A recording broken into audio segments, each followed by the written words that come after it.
Down he comes. Oh, what a good hit by R. Ashwin. Look what Sundar does. Oh, a great way to go to 50, which is warmly applauded by his teammates. Oh, that's popped up into the air and it's caught by Joss Butler. Well played, Jack Leach. And Ashwin is finally on his way, and Jack Leach is clawing his way back into the game. That's out. Caught at slip. Lovely. Turns and bounces. Excellent cricket from Jack Leach. Ben Stokes makes catching at slip look, well, very easy. Anderson goes in. Ishant has flipped this up in the air and will be caught by Ollie Pope at short leg. 2 slips and a leg slip in place. It's edged! Oh, what a catch, Ben Stokes! What a catch! What a catch! India have been bowled out for less than the follow-on target, 337. Well, we're about to get underway, and the first over is bowled by R. Ashwin, and he's taken a wicket. He's spun it past Rory Burns onto the outside edge, and it's caught by Pujara at slip.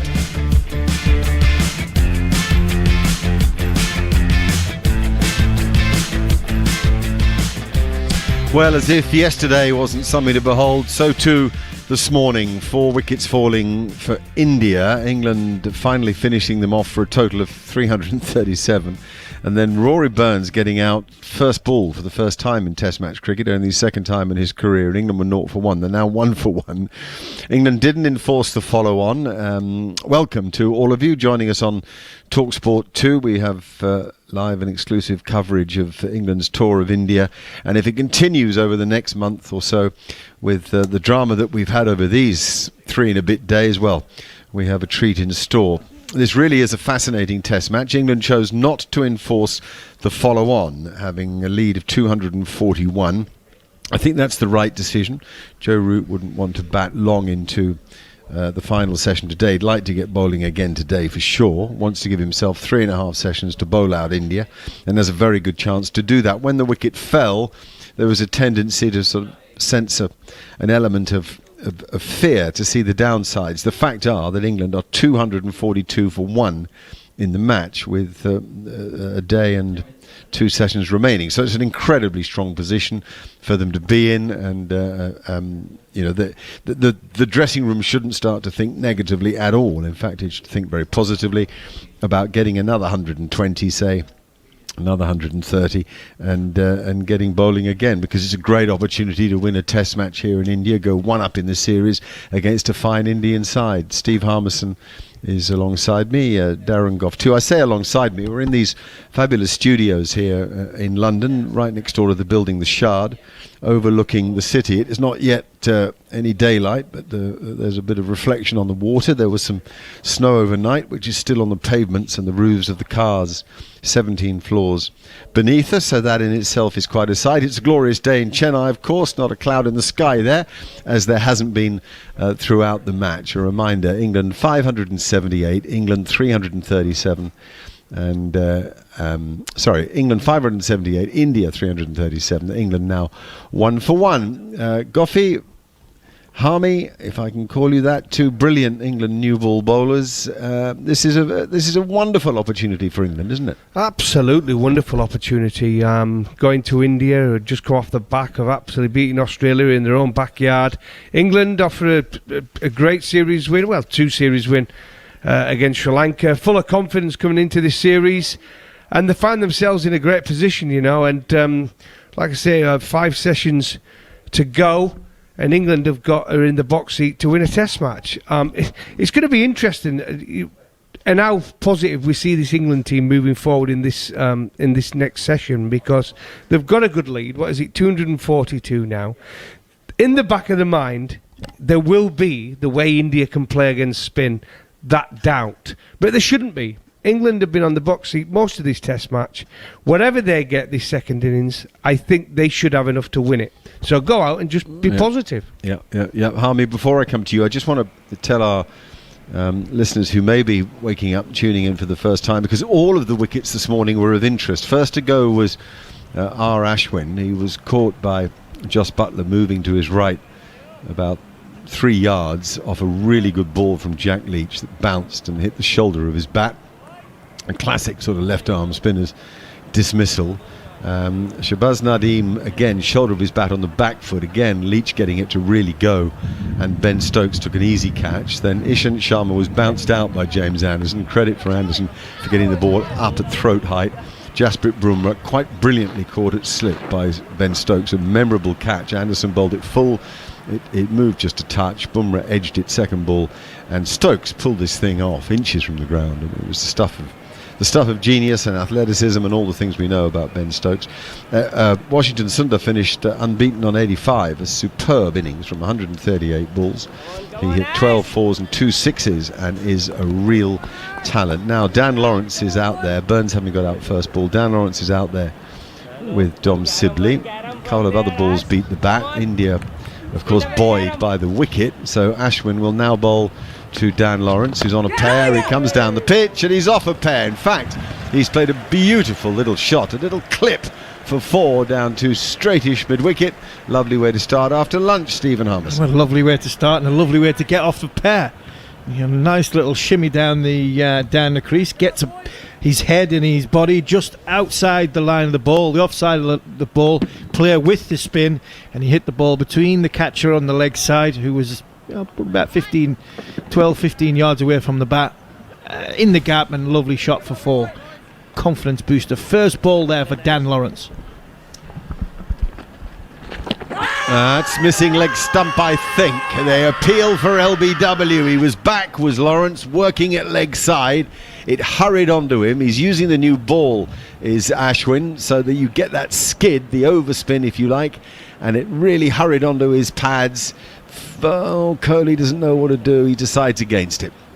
The clock has finally run down on him. He gets 15 seconds to make that decision, and that ball, I agree with the umpire, just sliding past leg stump, but a real reminder to keep playing straight.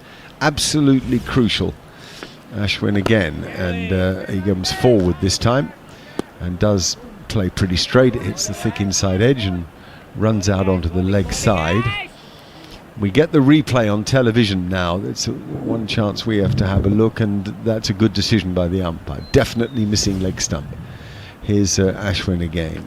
Bowls now, and Lawrence pushes to short mid-wicket with a straight blade. He must be tempted to use his feet more often, actually. He knows Ashwin's got this other ball that they call the Karen ball that goes from leg to off. He doesn't bowl it very often, and in these situations I wouldn't expect him. That's an off spinner. Whoa, that really went. It looked as if it hit the top of the pad. The slip field, that Ajinkya Rahane, looked as if he wanted to appeal. Kohli doesn't. He's got a big smile on his face, but that came back at Lawrence as he was making to drive off the back foot through the offside. You have to be very careful hitting offside against the spin. It goes straight over the top of middle stump by nothing more than a centimetre. And now he drives into his own toe and the ball goes nowhere. In fact, it sits in the middle of the pitch at the end of a rather dramatic over. England are 5 for 1, a lead of 246. A little bit fortunate there, wasn't he, Dan Lawrence? He's bowled it. It looks like he's tried to bowl it a bit quicker, Ashwin, this innings so far for India. Ball it into the pitch. He's seen the odd one spitting off a length and getting that extra bounce. He actually batted out there for a while as well, so he saw the conditions. I'll tell you what I am surprised at, but Ishant Sharma's not had a roll out with a new ball. He's on 299 test wickets, but they're sticking with the spinners. Yeah, I think it's the right thing, the spinners. I think you've seen the ball, the new ball has sort of stood up off the seam for the spinners, and I think there's enough assistance around with the catches in place to justify the decision by Virat Kohli. I think it is a good move, especially Dom Sibley, the left-arm spinner, against someone like Dom Sibley, who had his struggles in Sri Lanka. Yeah, and also this morning, Virat Kohli watched England bowl with a new ball and didn't move it at all. And if Anderson doesn't move it, he probably figures his guys won't. He'd rather they bowled when it was a little older and it might reverse. And I only mean 15 overs of it, no more.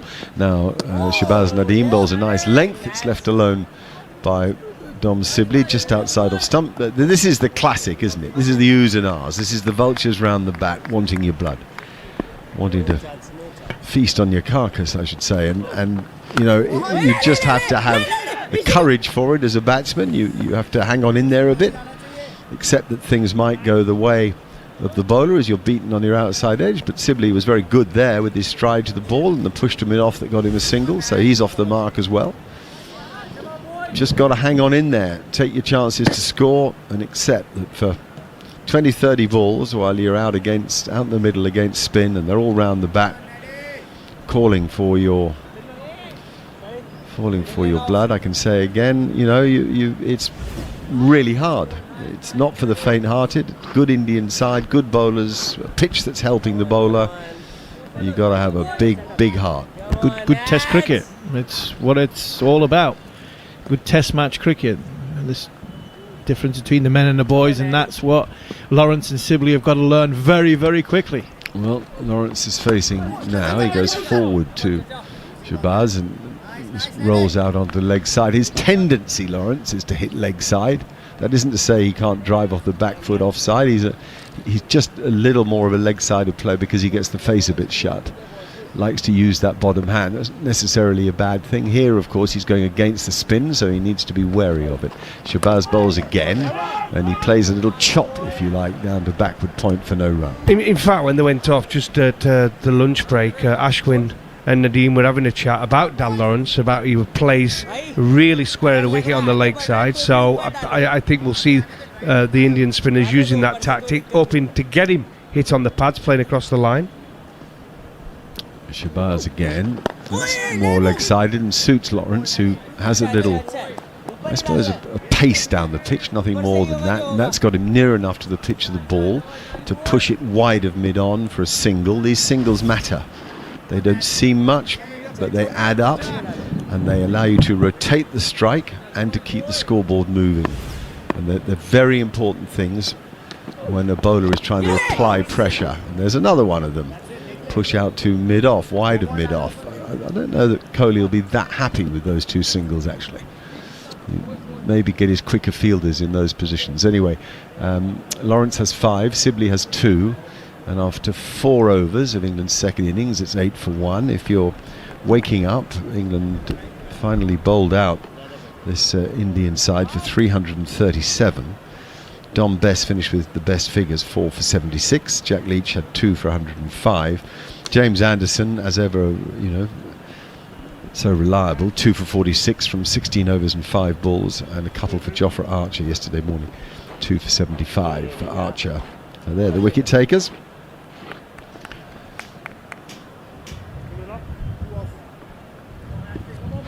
No crowd in the stadium. Silence here until they give us that bit of curated sound.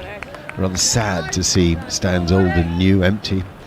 Some really old style concrete, some of them rather more modern in their architectural design. That ball did nothing from Ashwin, just slowly came off the pitch, and Sibley had all the time in the world to play it defensively. The new stands have that sort of airy tarpaulin looking top. It's like a sort of Bedouin tent, 3 or 4 tents on each of the stands, a bit like the Mound stand at Lord's. There's a couple there for Sibley off the thick inside edge, behind square on the leg side. These are really useful runs straight after lunch. If every ball had been a dot ball, you would have felt the intensity even more than we are at the moment. But as runs tick over, you can sense even the batsmen feeling a bit lighter about life.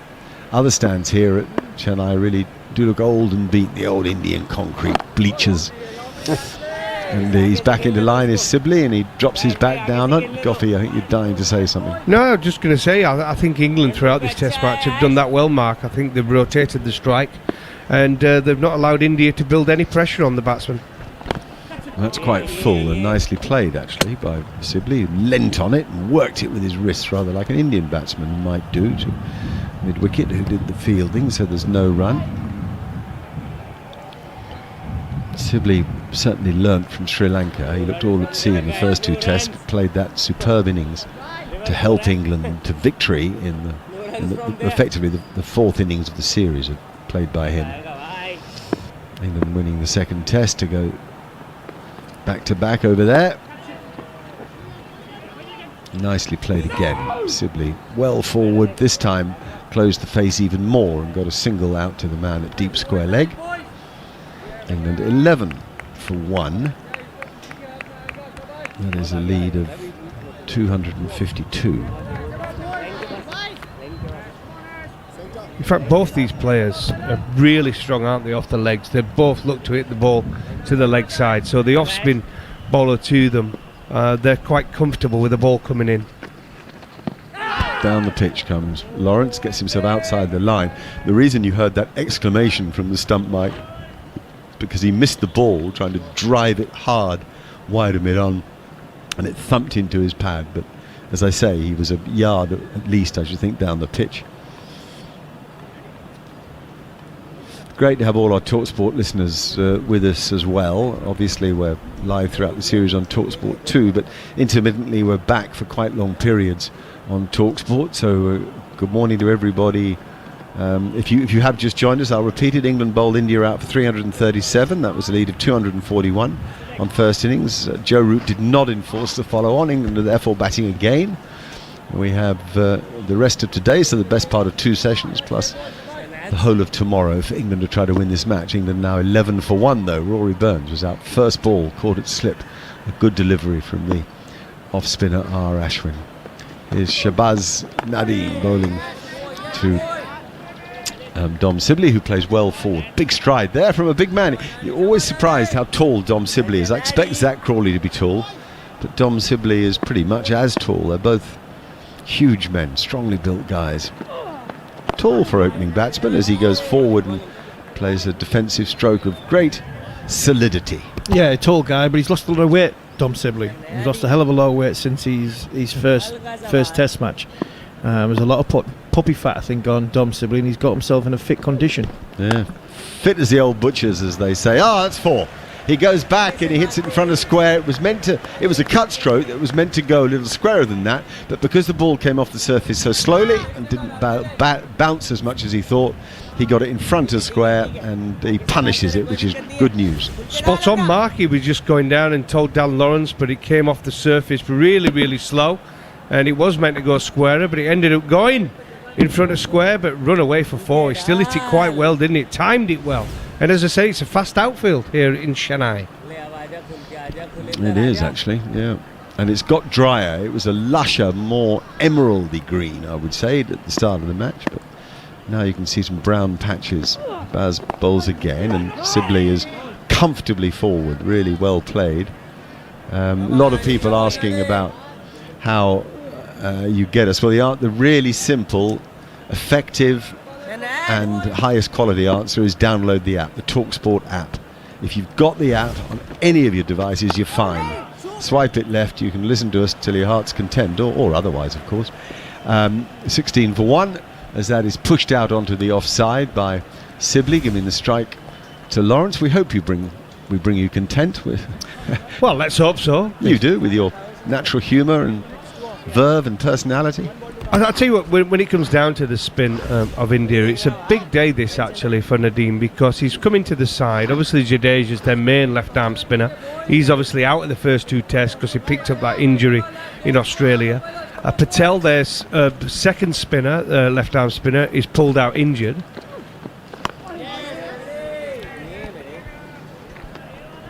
Forward defensive, no run. Very competent looking shot. I know that didn't sound much a forward defensive, but when you're uncertain of spin and bounce, you want to make sure you've got your defence right, and he certainly had there.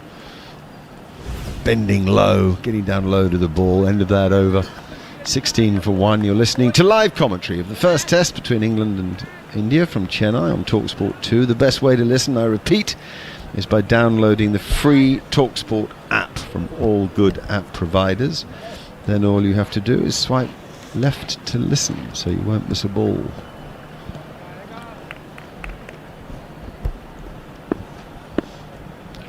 Sibley's on strike here to Ashwin. Ashwin's a bit short, and Sibley is back easily. These 2 or 3 overs we've just seen are comforting for England. Very much comforting, and it signs that there's not doing a great deal off the middle of the wicket, the ball.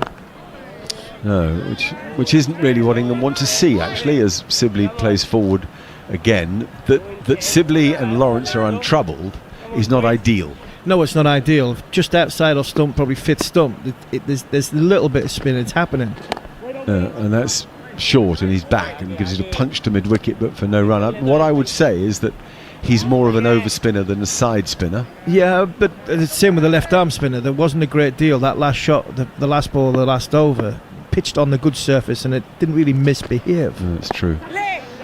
Now he bowls full, and a little flick to the leg side gives a single to Dom Sibley as the athletic Kohli does the fielding. Kohli has been quite animated in this innings, back amongst it. Of course, wasn't captain of India in the final 3 tests of the series in Australia. He was captain for the first test, which was a disastrous loss for India in Adelaide, and it was such a great comeback under Rajinki Rahane. That's not a bad shout for LBW. Well forward though. Lawrence seemed to have the ball covered. It turned from a full length and hit him low on the pad. My guess is he's outside the line of off stump, and that's probably what Ashwin is telling Kohli. Do they review? Don't they review? Do they review? Don't they review? 3 seconds remain. I wouldn't. Oh, with a second to go, he reviews. Oh, Ashwin persuades him every single time. I think he's wasted one here, Darren. Yeah. You would think so at first look, but listen, it's worth a look. You never know. I think the umpires have actually had a good game. I think they've been brilliant. I think they've been excellent, both of them. Review for LBW, I've got a few theories about that. I'll talk. Delivery, spin vision, please. I'll talk about that in a minute. Has it hit him outside the line? We think yes, so that's why we wouldn't have reviewed it. That'll be the acid test. Yeah, nice and slow. Not much in it, I reckon. Yeah, ball passing very close to the bat. Ultra edge, please. Umpire's call on the outside. Nice and slow. Yeah, roll it forward. Forward through to the bats. Back, 2 frames back, please. Roll it forward one more time. Nice and slow. Yeah, clear daylight between bat and ball. Ball tracking when ready, please. This will be the one.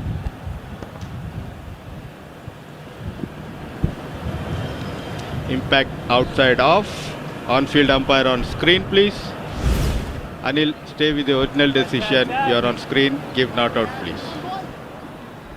Well, it is given not out, so we're proven right. And I think I actually get why Kohli does that here. They've only got one chance in this match. They'd like to get Root in early.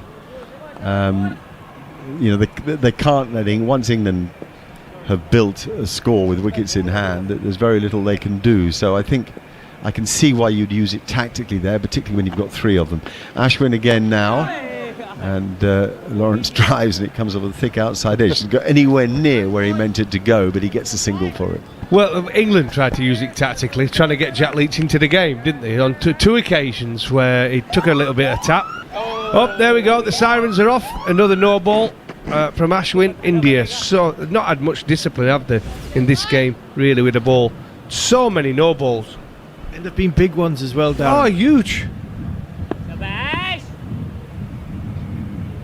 Well, gives him another ball this over, which is safely negotiated by Dom Sibley. 19 for 1, 6 for Lawrence. Sibley has 11. My thought on those reviews with LBWs, and specifically when the issue is whether it's hit him in line or not, is if the umpire is quick to say no, as if he's almost dismissing your appeal, it's probably not out. Whereas if he's taken time to think about it and ummed and ahed a bit and suggested he's not sure, Steve Buckner, there may be an argument for risking it. What do you think? Well, Steve Buckner, if there was a huge delay with Steve Buckner, the finger used to go. You knew you were out before he'd even raised his finger. Any delay and it was there. Okay, we'll get Jared to help us with that in a minute as Shabazz bowls, and there's a cut, but a fumble in the field and a single for Lawrence.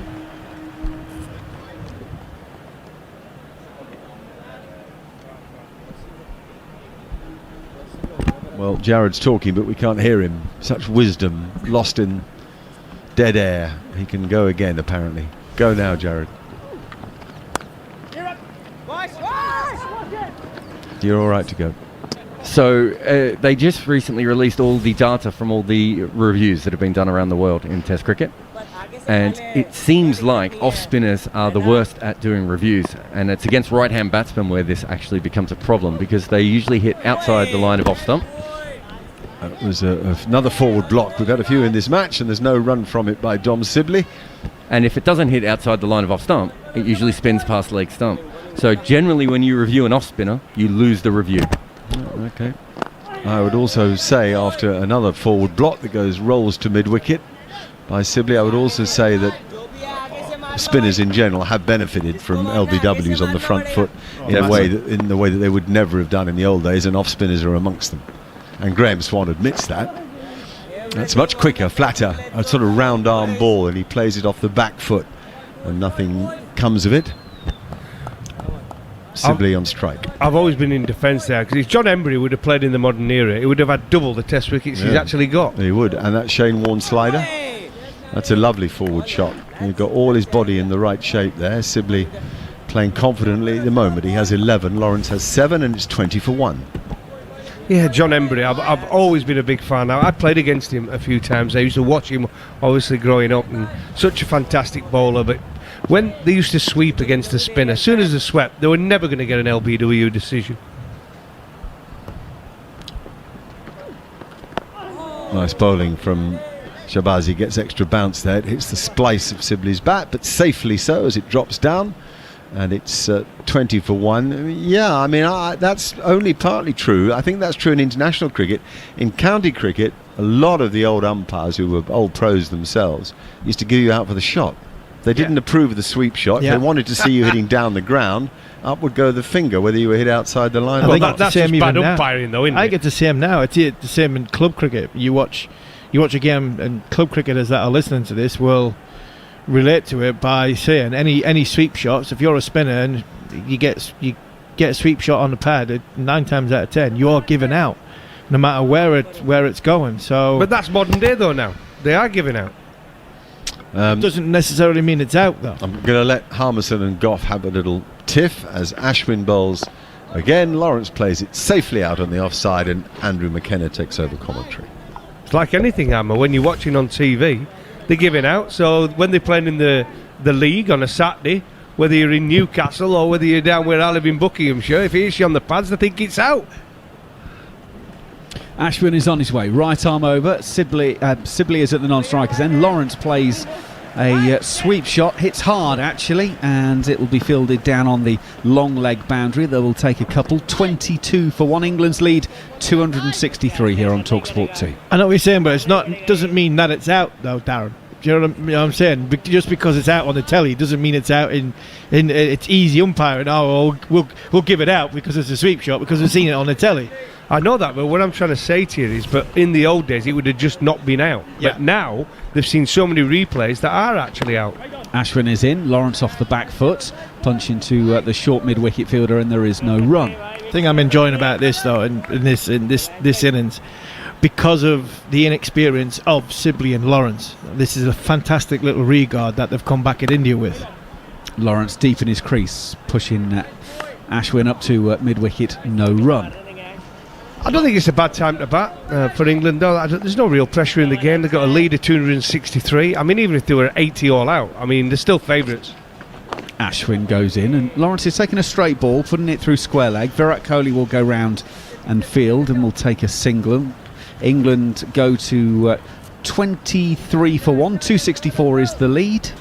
We're in the 9th over of England's second innings. It just gives India a sniff, doesn't it? If they say, oh, I was chasing 320 or 330, that's gettable. But still, you would say, but England are favourites, even if they had an absolute disastrous session, would be favourites to win this match from this moment on. Ashwin around the wicket to Sibley. It's outside of off stump, and Sibley is just guiding this to short third man to complete the over. 23 without loss, England. The lead 264 after India were bowled out today in their first innings for 337. And just one thing to pick up from the first innings, we've been talking an awful lot about the no balls from India. In the England innings, as they posted 578, there were 45 extras. India's total of 337, 6 extras. That's a huge difference in a game. And bearing in mind, England bowled 1 no ball to India's 20. my bowling coach, old bowling coach, would have been going nuts. Get back. He would have been on at me for days after that. He would have had me in the nets. This one is a ball that spins sharply from Nadeem to Lawrence. He's sort of bent his knees and trying to cut it away through point, but it's actually bounced up and over his bat there, and it's into the gloves of Rishabh Pant. But have we seen there's still a bit of bounce about Macca? I mean, it's all encouraging this. I mean, there's no need for England. Nadeem is, again, he's bowled it into the pitch, it bounces up, and it's carved out to the cover sweeper, who is Ishant Sharma, who's out there, and it's a single to Lawrence, 24 for 1. And there is a little bit, but it's outside off stump. You know, that's short and wide. That should be put away. The ball before. But encouraging signs from an education of Test match cricket point of view for these two batsmen. Nadeem is in. It's just pushed down to short third man by Sibley, but there's no run. They thought about it but didn't go. And that's what I'm enjoying most about this little partnership. Lost a wicket first ball. Rishi Pant and all the fielders around chirping away. Sibley waits as Nadeem bowls him an arm ball. Just sort of carries on in towards him, pushed out on the offside. Rotates the strike as he takes a single, 25 for 1. And I know there's no crowd there, so there's not as much pressure on from an external point of view. But there's still a lot of pressure on the field and the game and the situation. So to see Lawrence and Sibley come back like this and rotate the strike, I think is magnificent from England. Nadeem goes in. Lawrence pushes at that one. It was airborne for a little distance out on the offside. Silly Point didn't have a chance of catching that one. They will take a single, 26 for 1. I have mentioned that as well, but I think it has been good England. They've rotated the strike really, really well, and it is an education for these two young batsmen. Nadeem goes in to finish the over. Sibley allows it through to Pant, and there's no run. So that's 10 overs of the England's second innings completed, 26 for 1. One other thing on the umpiring, obviously. Oh, hang on, it's not the end of the over. Can I just do Eric Morecambe's line? He's not going to sell much ice cream going at that speed. Yeah, they've overstepped again, and we see the replay, and yep, there is nothing behind the line there. I'll make that point about the umpiring when we have now officially completed the over, when Nadeem will bowl this last delivery once again. Left arm around the wicket. Oh, Sibley! Has he got an edge on that one? It's gone through to Pant's gloves, and it's gone down. Now, there was a noise. I'm not sure whether it was bat on ball or the toe of Sibley's bat on the ground as he was playing it, but there was definitely a noise in my headphones as the ball goes past. Well, it's definitely taken a big old chunk out the pitch, and the reaction says, well, I think there might have been a nick on that one. Yeah, just to make the point on the umpiring, boys, obviously we've got two home umpires in this series, as we have all series at the moment due to COVID, and it's happening all around the world, and there's not been a problem. It used to be a problem in the old days, but of course now you've got DRS. It's actually no issue anymore. Yeah, I think credit to the umpires. I was surprised when they said the debuts. They've been absolutely excellent, both of them. They've really controlled the game. They've got they've got all the decisions right from what I've seen, and they've been brave enough to make the decision in the first place. So it's encouraging signs. I agree. I think the level of umpiring around the world now has gone to a whole new level. Partly because of help, and I think sometimes that could go the other way. That could make them lazy umpires because of the help that's there. Actually, Coffee, you do a lot of drive in football with the VAR has probably got referees lazier. I think in cricket, I think the level of professionalism in the umpiring is fantastic, and I agree. Neutral umpires isn't a problem anymore. Ashwin comes in around the wicket to Lawrence, clips into the onside, and there is no run. You do wonder, actually, once we get past COVID, whether you might get a situation that then umpires stand in their own team's tests. Richard Illingworth said that was one of the big reasons he stopped doing it. As Ashwin goes in, it's outside of off stump. Lawrence is turning into the leg side because he said he just spent so much time away from home because of the travelling involved.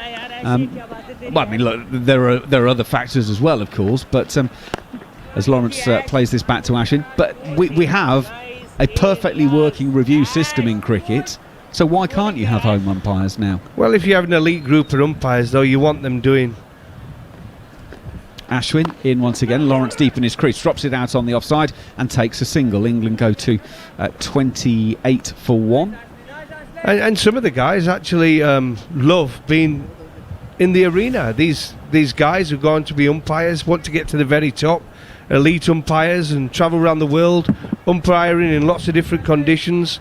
I mean, look at Ketts, Richard Kettleborough. I mean, played with him at Yorkshire, played against him when he played for Middlesex. He's gone on to be a fine umpire. Ashwin around the wicket. Sibley has taken that from roundabout leg stump, gets it down to fine leg, and actually gets it past Ishant Sharma. It will go away for a boundary 4. England go to 32. The lead 273 here on TalkSport 2. A quizzical look there by Ravi Ashwin. He's just round the wicket, bowled it just outside leg stump, and it was a very fine shot by Dom Sibley. Got over the top of the ball. And swept it down and got it fine for 4. And a picture of Chris Silver, the England coach, has just come up on the screen, clapping and applauding the shot. And it's good intent. And I'm not surprised. I'm very, very pleased and happy the way the England batsmen have gone about their job. And as soon as Steve Harmison says that, Sibley comes forward, inside edge, and he's caught at leg slip. Well, there it is. Sibley goes. No. England lose their second, 32 for 2. Sibley goes for 16 from 37 balls. Ashwin around the wicket, extracts the inside edge, and it's a simple catch. And Ashwin has 2 for. He's got both of them to fall. Both openers now dismissed. Inside edge, onto pad. Simple catch at leg slip. Well, before I let Gareth Batty come in here, I'm just going to go outside and put my size 12 straight into my mouth. Commentator's curse. Ashwin changes the angle, goes round the wicket. Pujara at leg slip. Dom Sibley. It was a good shot. The shot before looks comfortable, and the ball's just slightly bounced off the truer part of the surface, and an inside edge. And commentator's curse there, and it's disappointing for England and Dom Sibley. But here walks out the England captain, and this is what we want to see. We want to see the England captain come out to bat and hopefully be around for a long time to dictate and see, not only have a look at the pitch, but also dictate to what's going to happen for the rest of this test match. Yeah, Ravi Ashwin there showing all his nous, coming around the wicket, changing the angle, made it very difficult for Dom Sibley to get his pads outside the line, so he's got to get his bat out in front, which was his downfall. Bat out in front, doesn't want to get hit on the pad, propping forward, and that beautiful execution of a ball that drops in towards the batsman and catches the inside edge. It's quite strange that it went to leg slip from around the wicket. Normally you would say from that angle it's going at short leg, so it just shows the skill. The thought process has to be there, but then the skill to execute from Ashwin there was quite magnificent. To be fair to Steve, I was just thinking before I was coming on air, I was about to be saying that this is almost the best I've seen Sibley start against spin. I thought he played really well, positive, hadn't got bogged down, rotated the strike.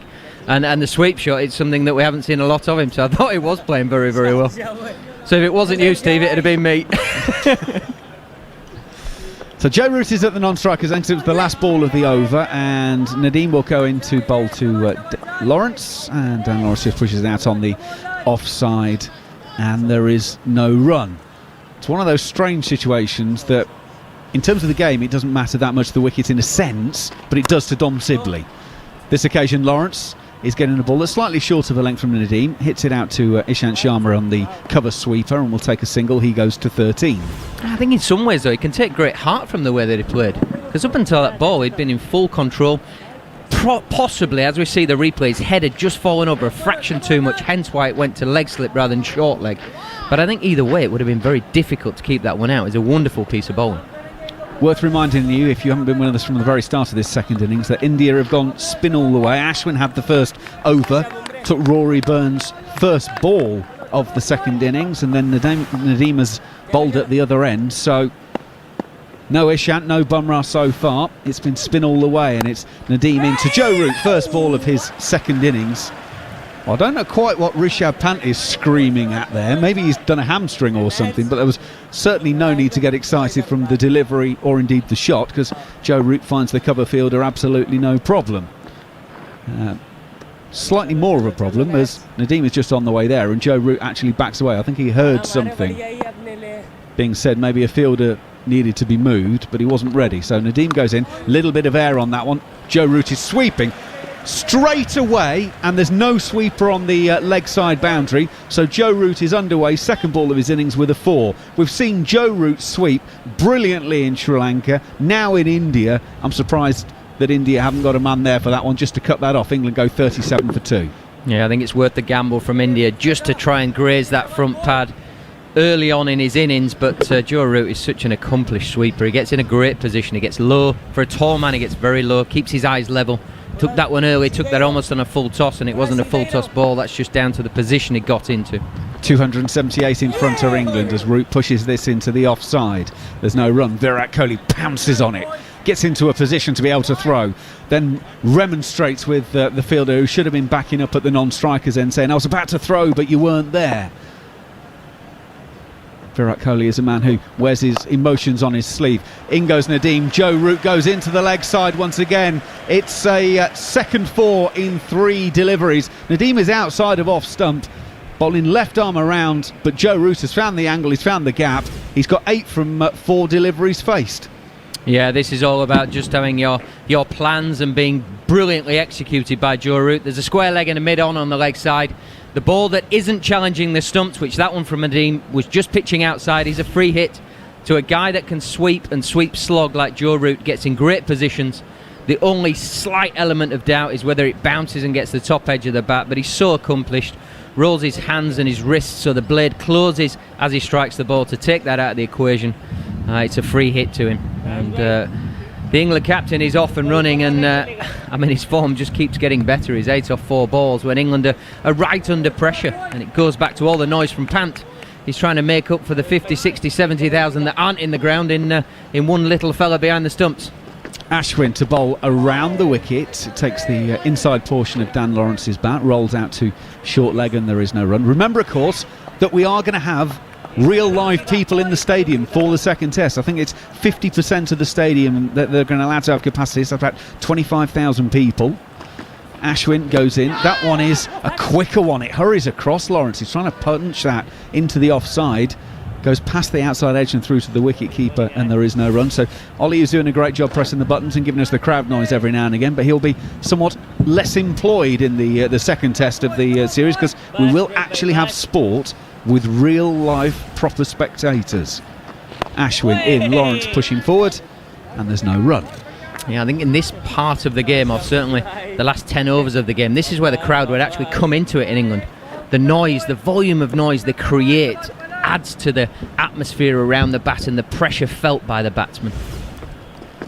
Ashwin in once again. Lawrence off the back foot, pushing it up the pitch for no run. I did a rugby game at Harlequins when they were allowed to have 3,000 people in. It was amazing. It was nowhere near full, but it was incredible how much noise 3,000 real people could make. I'm really looking forward to hearing 25,000 mad cricket fans as Ashwin goes in. Bit of loop on this one. And a bit of drift as well as Lawrence hits down to long on for a single to take him to 15. There's 1 ball left on the over. Akash will be with us very shortly. We'll have a chat with him at the end of the over. Interesting to get his thoughts on how India are going in this second innings and where we go from here in this game. But there's 1 ball left, and Joe Root is about to face this. He's taking guard and marking his mark. Generally speaking, the England batsmen have been roundabout off stump with their guard to the spinners. So Root doesn't feel as though he needs to go across his stumps as much as some of the other players. Root is actually coming down the pitch. He's going to meet this almost at the half volley and play it very gently down to long on, where Washington Sundar will do the fielding. Takes the single and therefore keeps the strike. Root has 9, England 43 for 2. Akash is with us. The lead is 284 at the moment. Akash, what do you make of that? And after your thoughts, Neil Manthorpe will pick up the commentary. Well, thank you. Of course, this game is very evenly poised, and this is the beauty of Test cricket. I feel that England, of course, significant advantage, winning the toss, scoring 578. But then by scoring 337, India also ensured that England are not running away with this game just yet. At least in India, the thought was that Butler might open, and England will show a lot more intent to go for the runs and put India back in as soon as possible. Maybe 150 more from where they were, 241 plus 150, get to 400 maybe, and that's about it. But you're still about 115, 16 runs away. The game is going to, the time is getting consumed you're not really moving at that pace. Of course, the route is changing it a little. But then this game is very nicely poised. Of course, it's still loaded in the favor of the visitors, but hosts have kept themselves alive, and that's a fantastic thing. Akash, for something like 120 years, we were all bound by history, weren't we? We all used to say, well, you can't chase more than 200 in the fourth innings, and then it was, you can't chase more than 220. Well, history is just being rewritten on a daily basis. I mean, West Indies chased 395 yesterday. Correct. So that's the thing, and India chased 328 in Brisbane. A record that was, 32 years old or something, that they never lost in Brisbane. But India did that. It's extraordinary, isn't it? Here's Ishant Sharma then. He's into the attack, and it's an immediate swing into the right-handed batsman, and it's pushed away defensively by Joe Root towards mid-wicket. There are a couple of mid-wicket catches. 43 for 2. Yeah, so I mean, you could see. I mean, Virat Kohli's body language is always positive, isn't it? If not aggressively positive. But you could see when Ashwin claimed the wicket of Rory Burns with the very first delivery of this second innings, he was fist pumping, and it was just manifestly obvious that he believed that India could win this Test match. They were 28-1 at one point yesterday to win, and I'm sure he still does believe that. Here is Ishant once more, goes full, and once again it's in swinging towards Joe Root. It just helps it on its way out towards mid-wicket. Maybe it's not so much about actually believing that you can win the game. It might just be about staying in the contest for as long as possible and then see how things unfold. So you need to have that kind of belief, and the belief that was visible in Sydney, the belief that took India home in Brisbane. So that's the kind of belief that this team has seen or displayed in the last few Test matches at least. And even though, of course, Kohli is animated and excited and his reactions are $1 million, I think he's missed a trick. Bumrah should have bowled. Bumrah should have bowled already. He should have, may not be at the start, but then 5 overs into the innings, remove Nadeem, get Bumrah. And even now it's not Bumrah, it's Ishant. So I'm slightly perturbed that he's missing a trick here. Yeah, I agree. He bowled beautifully in the first innings for 8 spells. That one is, again, pushed defensively, this time by Lawrence, up towards Ashwin at mid-on. And there's no run. England 44 for 2. First innings lead of 241. So they're 285 runs to the good at the moment. Yeah, I think that's the beauty of certainly how these two sides marry up. There's some old heads, there's some real reliable process. But then there's some young players who are exciting. They're the unknown. We saw with Pant saying, you can't run down and hit it out of the rough. Yes, you can. Skill sets are changing. Perceptions are changing. And the young fellas are breathing new life into this brilliant game of Test cricket that we're watching now. Still no sign that Jasprit Bumrah is loosening up. I think maybe he'll have a spell after Ishant. Ishant is in, and Lawrence comes forward and pushes it up towards mid-on. And there's no run. The question, Akash, I want to ask you is, given the new India, given the fact that they play to win and this positivity, and many of the players were interviewed after the extraordinary Brisbane run chase, and they all said, we play positively, that's the way we do.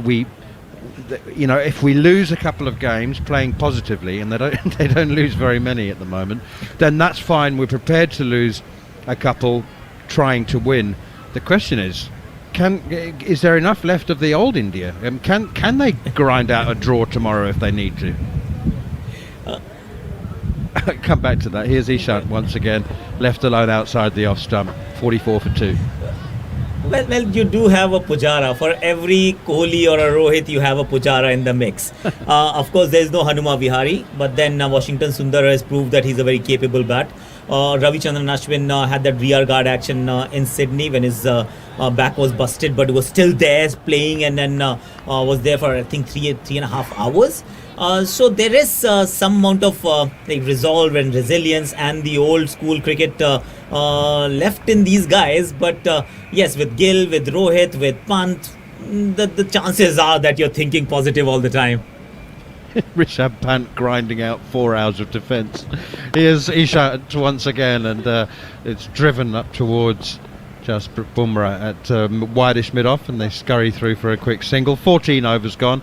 England are 45 for 2. Actually, it's a serious question. Could Rishabh Pant, could Shubman, if he said, listen guys, we need 450, we're not going to get them on the last day, just bat time, could they? Well, everybody has, I think, a different way of batting time. Rishabh Pant would say, fine, you want me to play 120 balls. How about scoring 80 of those 120 balls? I will be there, but please be concerned only about the number of balls I'm consuming, and don't look at the number of runs I've scored in the process, because his methods are extraordinary, yes, laden with risk, yes, but this is how he is going to actually survive. It's not just about dominating, it's also about survival, and there are different methods to do the same thing. I think he needs to attack the left-hand spinner. If he doesn't, and if he just starts blocking, I don't think he'll be able to survive, something that Ben Stokes also said about Shehbaz Nadeem. Yeah, good point. Good point. Here is Ashwin, and that's a very fine slog sweep from Dan Lawrence. He's actually taken half a step down the wicket and then played a sweep. Right, remarkable piece of cricket from Dan Lawrence. Quick hands. He only got a single to deep backward square leg. It's a fair point, isn't it, Gareth? I mean, sure, you want me to bat 120 balls, you want me to bat 2-3 hours, that's fine. Never mind how many runs I score, as long as I'm doing that job. Yeah, it's a brave new world, and these guys have practiced it. It's not just like they're just, this seems like a good idea today, I'm going to do it. They practice it. So the reverse sweeps, the big shots, it's part of their armoury. It's here to stay.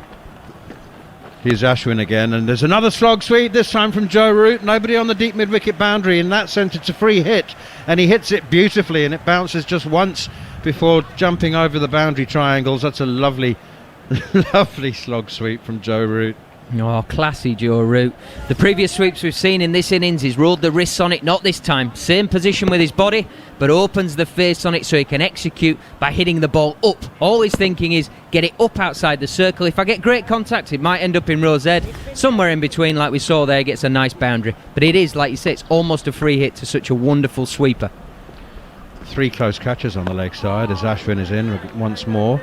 Round the wicket into the rough, outside leg stump, but... just time Joe Root plays defensively, so we've got a leg slip, a short leg and a short catching mid-wicket. When I say short, he's probably 8 yards away. Off the back foot this time, inside out Joe Root. That's again so skillful, backing away and then punching off the back foot against the spin into the gap on the offside, and that is frustration of the highest order for the bowler, isn't it? He's got the leg side field, he's spinning it into Joe Root, who plays with the spin and then steps back and plays against it. Yeah, but this is what the quality players do. It's in and around sort of off stump. It's just the variation of length. It's a fraction short. The very best players pick up length quickly and manoeuvre their body so they can score. Root is caught up with Dan Lawrence now. They've got 17 apiece. In fact, Lawrence moves on to 18 as he takes a leaf out of Joe Root's back foot steer book out of and picks up a single down to short third man. 54 for 2. Yeah, and I think it could be the sort of thing where we start teaching people to play spin differently. It always used to be to an off spinner, get back and across, get your head outside the line and knock it into the leg side. Well, actually, what we know from that is it shuts down scoring options and actually where you can place your fielders. So these guys now going straight back opens up the offside and the leg side, and obviously then when they run through for the single, don't run down the middle of the pitch. Which is exactly what's happening at the moment. I was just about to come on and say, umpire Anil Chowdhury has just warned the batsman. Was it an official warning, Jared? Well, I mean, he used his finger. I don't know if he gave him a piece of paper. I'm not sure how official it was. Ashwin got done in the last innings, which is probably the last thing that Ashwin would have wanted to do for England.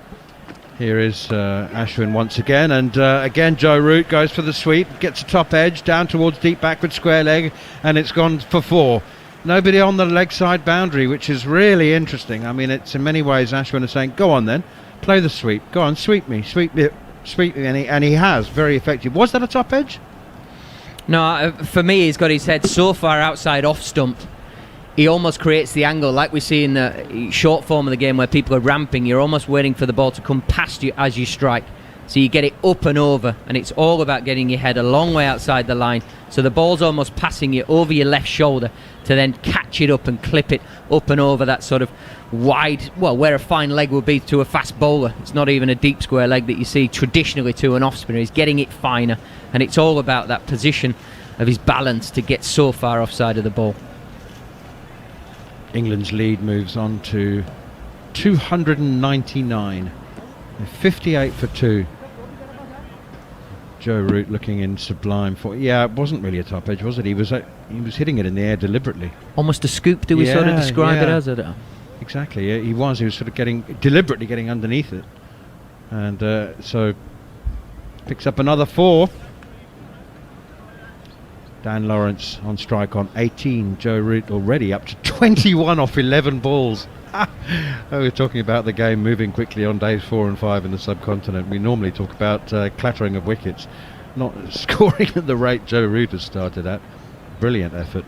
Here's Ishant Sharma continuing, and it's driven out towards Jasprit Bumrah at mid-off. We still haven't had an over from Jasprit Bumrah, and I was wondering whether perhaps he's feeling a bit stiff, has got a couple of niggles. I mean, fast bowlers have always got niggles, but he did have a heck of a workload in the first innings when England went on to make 587, and he's on the field, so presumably he's fit to bowl. Now, we're just having a look about, just talk us through the umpire, Anil Chowdhury, having a chat to Joe Root, and it's Root that he's targeting, isn't it? He's saying you cannot run up and down the middle of the wicket. Yeah, he's pointing somewhere towards an area on the surface, and then there's a conversation. We can only assume it's for the running on the pitch, but who knows? Here is Ishant once more, and that's a bouncer outside the off stump. Slower ball. Did he actually try and bowl a slower ball bouncer there? Because it's bounced halfway to the keeper, Rishabh Pant. Can't believe that's just the pitch taking the pace out of that one. I think he's actually tempted a slower ball bouncer. It was 138 kilometres. So. Okay, no, it wasn't then. Okay, it was just the pitch then. It wasn't Root, it was Lawrence. He hit a single off Ashwin and ran straight down the middle of the wicket to get away from Root, and the umpire straight away on it. So it was Root who jumped in to kind of deflect the flak. Yeah, I think Root just went up to talk to him and say it was an honest mistake rather than saying it was a tactic. Having seen players do both, I think in this case Lawrence just looked up and tried to get to the other side of the wicket, but he did run right down the centre. Like we said, Brave New World, smart from Lawrence. Get it roughed up, pal. Take the first hit, take the first warning, and then don't do it again. Just make it really effective. Here comes Ishant. Big in swinger, LBW, up goes the finger. That looked absolutely plumb. And not much thinking time required for umpire Nitin Menon. That was a super in swinger. I don't think that England are going to review this. Dan Lawrence is having a chat to Joe Root on his way. They are going to review it. Well, I'm not sure on what basis, because that was a beauty from Ishant Sharma, and it looked absolutely plumb. It may not be, but a height is the only thing I think it might be an issue. But Dan Lawrence is they reviewed it with 3 seconds to go, so it was hardly a confident review. Almost carbon copy of the first innings, just different bowler. Very similar, but Dan Lawrence was walking down almost holding his bat as if to say, I might just have got the toe or inside edge on this before it's hit the pad. Might have. I thought batsmen knew at least 999 times out of 1,000 that they got an edge, but that's interesting. It's definitely not height, is it? It's hitting halfway up. No. And most batsmen play the game, don't they? When it suits them, nowhere near that. I can't believe how unlucky I am. And then when they've nicked it and they're not giving out, it's kind of... Ball tracking when ready, please. Okay, he's said that there's no bat involved, so I think you will find this one's hitting halfway up middle. Pitching outside off, impact in line, wickets eating, on-field umpire on screen, please. The only thing I got wrong about that is that it's a third of the way up middle. You're on screen. Yeah, I mean, it was so very similar to the first innings. Obviously, it was Bumrah first innings, but where it's hit him on the pad, the sort of shape he'd got into, he's just a little bit, his weight is back and his head is just a fraction over it, which you do get when it's reverse swung back into towards the pads. Akash, what a wonderful moment for Ishant Sharma. Absolutely. 300 test wickets in his 98th test match. I thought he could have got there in the previous innings as well itself, but he's been a workhorse. Started really early. A guy who's bowled in tirelessly on these surfaces, getting in the miles, 20 odd overs on every single match day. Has never been expensive. but now towards the latter half of his career, he's also reinvented the wheel a little. Used to be a little on the shorter side. He started bowling a lot fuller, and this dismissal actually is a testament of what he's been doing in the last 18 to 24 months, hitting the stumps all the time. A couple of wickets, Butler and Jofra in the first innings, and here Dan Lawrence in the second. 300 test wickets for an Indian fast bowler. It just speaks volumes of the kind of hard work that he's put in over the years. And he's got better and better, hasn't he? I mean, the skills that he has now. When he was a young tearaway, it was a bit of a novelty to have a fast bowler, but the skills that he's developed, I mean, you've got to have skill to take 300 wickets as a fast bowler in India. Yeah, it's sort of, for me, watching this innings and the previous innings, it's the skill of holding the batsman, the right-handed batsman, on off stump. So his ability to bowl either straight or just go away from the batsman, to allow deliveries like that to be so much more effective, because you're holding the batsman across the crease, trying to get his head the wrong side of it. Whereas my memories of when he first started, everything was in, almost everything was in, so you could almost line that up a bit easier. Now he's making himself very difficult to line up. He does both edges of the bat, and I mean, what a great achievement. 300 test wickets. I mean, that's from a big fast bowler bowling a lot of overs in India is a wonderful, wonderful achievement. 58 for 2. Here's Ben Stokes facing his first delivery and pushes it straight back towards the bowler. Who's ahead of him in Indian fast bowling list, Akash? I'm sorry. Oh, Akash has gone. Kapil Dev, yeah. I was just thinking, how many did Javagal Srinath? Zahir Khan. I think he got 300, did Zahir?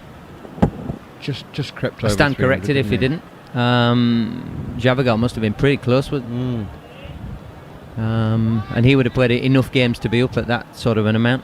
Jared's going to find the list for us. He's busy beavering away in his laptop. Yeah, this is it, isn't it? Indian fast bowlers. This is Gerard at his best, isn't he? Comes out with the information right when you need it. 2 men at short cover for Ben Stokes. That's down the leg side, though, from Ishant Sharma, and it's taken by Rishabh Pant. Kapil Dev, 434 wickets, so he went past it. And Zahir Khan, 311 wickets. It's incredible. Zahir Khan has a bowling average of 32.94. Ishant Sharma currently has a bowling average of 32.24. Zahir Khan was completely fated from the moment he came into Indian cricket. Everyone talked him up and said what an incredible bowler he was. And Ishant Sharma, for the first 8 years of his career, was a running joke on Twitter. Javagal Srinath, 236. Here is Ishant in once again to Ben Stokes, leaves one alone outside the off stump, and England remain 299 runs ahead at 58 for 3 at the end of the 16th over. It's not just the upper end. There aren't that many. There's Qasim Ghavri, who was the left arm seamer, who took 109 wickets. Then you have Mohammad Shami with his 180. Then you have Srinath with 236. Where's Venkatesh Prasad? Venkatesh Prasad. He's taken over 100, hasn't he? Surely. I can't even find him. Well, Venkatesh and Javagal 96. So close. Oh, really? So close. 96 and I said Qasim Ghavri. Qasim Ghavri took 109 wickets, but he was a mixture bowler. He occasionally bowled spin as well. So I can't promise that all the 100 wickets were with seam bowling. I wasn't there. Javagal Srinath, I'll never forget that name. South Shields, I think it was, who was playing for Durham. I spent 2 hours, I think I hit 3 balls, and one of them was a nick to slip. The rest of the time he just kept hitting me where he wanted. Here's R. Ashwin continues, and what a reverse sweep from Joe Root. He's hit it beautifully. This is, amongst many other things, the skill, and it's the selflessness of the batting from Joe Root here. He just wants, it's batting for the team. He knows the value of runs. They're not quite at the point where they sort of feel like they're counting double, but every boundary just takes the game a little bit further away from India. He doesn't want to bat too quickly. There's, if India need 400 and they've got the best part of 4 sessions to get them, that's more possible than if they've only got 3.5 sessions. 62 for 3. Joe Root with that boundary moves on to 25 from 13 balls. But it just shows that all formats need the top four. So I'm talking Williamson, Coley, Root. Here's Ashwin, turned away behind square on the leg side, and they trot through for an easy single. Steve Smith. Yeah, there's a place The for this Fab Four. brilliance in all formats of the game. You know, sometimes we say, 2020, they can't do it. Yes, they can. They are the best of the best for a reason. They can adapt to any situation. And Root here, I mean, he's not even got into second gear, and he's striking at best part of 200.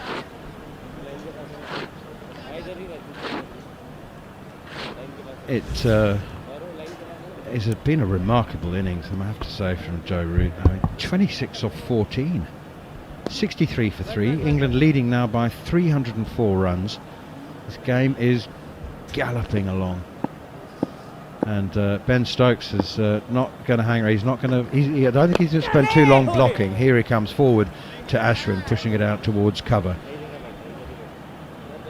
Ben Stokes, just as he said in the first innings, a couple of balls spat and bounced out of the rough at him, and he thought, I've got to play some shots here. I'm not going to get push and prod and get caught short leg for a couple. I'm going to play some shots. And so the next delivery is again pushed away defensively on the onside by Stokes. He gave himself a few deliveries, but I don't think it'll be long before we start seeing a few sweeps and slog sweeps. And this one is tucked away nicely off his pads behind square on the leg side. Rohit Sharma thinks about fielding it, but then prefers to leave it for Jasprit Bumrah at deep backward square leg because he knows it'll only be a single. Stokes then keeps the strike with the single off the last ball. He moves off the mark.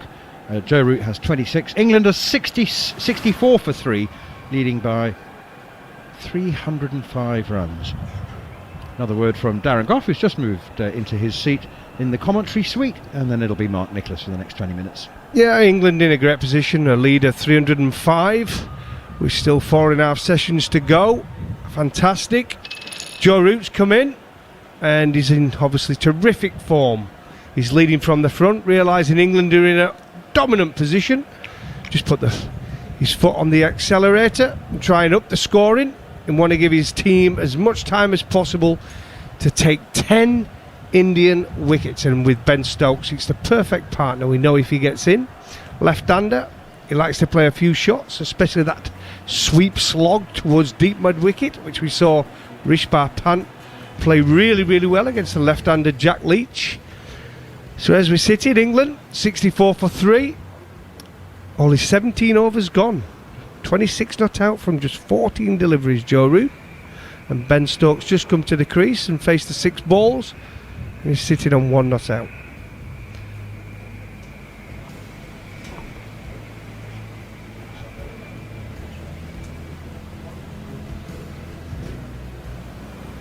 So Mark Nicholas will be joining us. Yep, here, ready to go. Are you there, Mark? Yeah, you look worried I wasn't here, but I'm here. No, you're always there, mate. Always reliable. Blimey. I'll reflect on that in a minute. 64 for 3.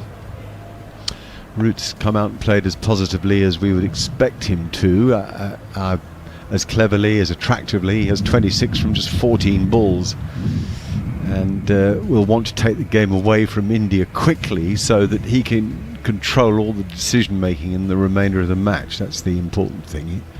Either, when England have enough runs and it doesn't matter that they're bowled out, or when he declares.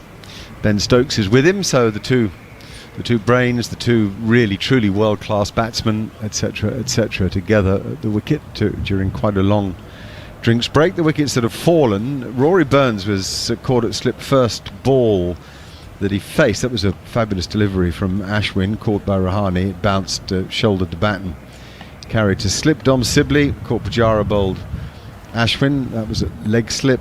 Dan Lawrence LBW to Ishant Sharma, one that came back at him a bit. Batting hasn't been easy, but neither has it been impossible. This certainly isn't a raging Indian turner that goes up and down and you fear for your wicket on it.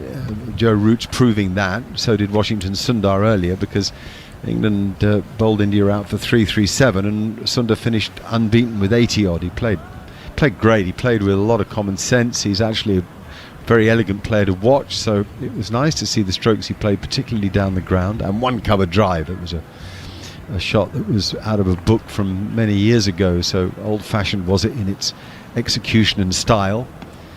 But England really have had another good day, you know, to finish them off. They didn't start with that much energy, and you thought, oh, this might be easy, but they did finish them off before lunch, and they've got batting themselves. And if you add 64 to a lead of 241, you quickly work out that it's a very promising position. A lead of 305 and just 3 down. Here's Ishant Sharma to bowl to Ben Stokes, who goes back and works the ball nicely to square leg. One of the things about Stokes in the first innings, even that he hadn't had any cricket of late, was that he seemed to have time to play the ball. He never seemed rushed. That's the case with Root, because he's in the form of his life and seems to have the Midas touch in general, actually, out on the field. He caught a fine catch. So did Stokes. Catch a ripper at slip. That last one to get Boomer. How good was that? Goff. Oh, absolute superstar, isn't he, Ben Stokes? I mean, whether it be bat, ball, in the field, superb. And these two, I mean, Ben Stokes and Joe Root, England are in a fantastic position, aren't they? Lots of kids want to get involved in cricket. Look at these two, their work rate and their talent. Sharma bowls full, and Stokes plays that. Root plays that really nicely, actually, because of the way the field's set. There are some very obvious gaps if you're prepared just to manoeuvre the bat face a bit with your hands, and he's done that there behind square because there's no gully. So there's 2 slips, but then there's cover in front of square and mid off, and then leg side you've got 2 catchers at short mid wicket and short square leg for Root. So there's, you know, a spot at just behind square on the leg side. Probably get one to mid on. Plenty of places. Ishant Sharma, incidentally, big day for him. He just went to his 300th at Test wicket when he trapped Dan Lawrence absolutely plumb LBW. I don't know why on earth that was reviewed. Here's Ishant Sharma again, and Stokes pushes to one of those short fielders. They've got 2 short extra covers for Stokes, and he pushes to them. I just feel that using up a review in such a situation is unfair on others, really. There's no way Lawrence was going to get away with that. I was very surprised Joe Root said, why don't you have a look at it then? Probably a young player, probably thinks, you know, so he needs a bit of confidence. He might have to play a big part in the series, unless the Zach Crowley is fit for the second test, or whether we want to back Moeen Ali and getting another spinner into the side. But well, they don't like giving players only one go. I know he's had 2 in Sri Lanka, and Stokes drives that really hard down the ground. It goes in the air over mid-on, but it goes flat, really like it's come out of a gun, and races to the boundary for 4, over-pitched by Sharma and wonderfully played by Stokes. He makes it look so easy at times, Ben Stokes. Ishant Sharma charging in, slower ball, off-cutter. Ben Stokes obviously picked it, hit down the ground, no fielder there. Absolutely clean as a whistle. Over mid-on, 3 bounces, and it over the boundary for the 4.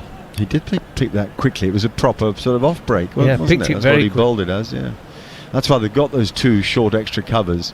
Offside, a slip and 2 short extra covers, 3 others saving a single. It's a very offside dominant They're going to field. bowl a lot of cutters, I think, here.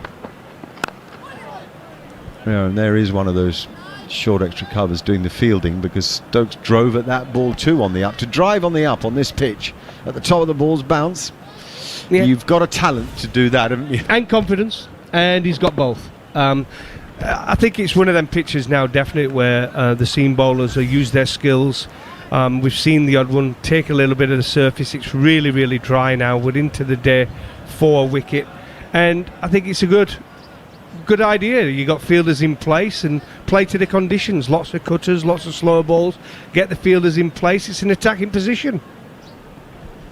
England 70 for 3 as Ishant Sharma steams in to Ben Stokes, who now drives him down the ground, and he's now there was a little misfield by the guy at mid-on, who is Ajinkya Rahane.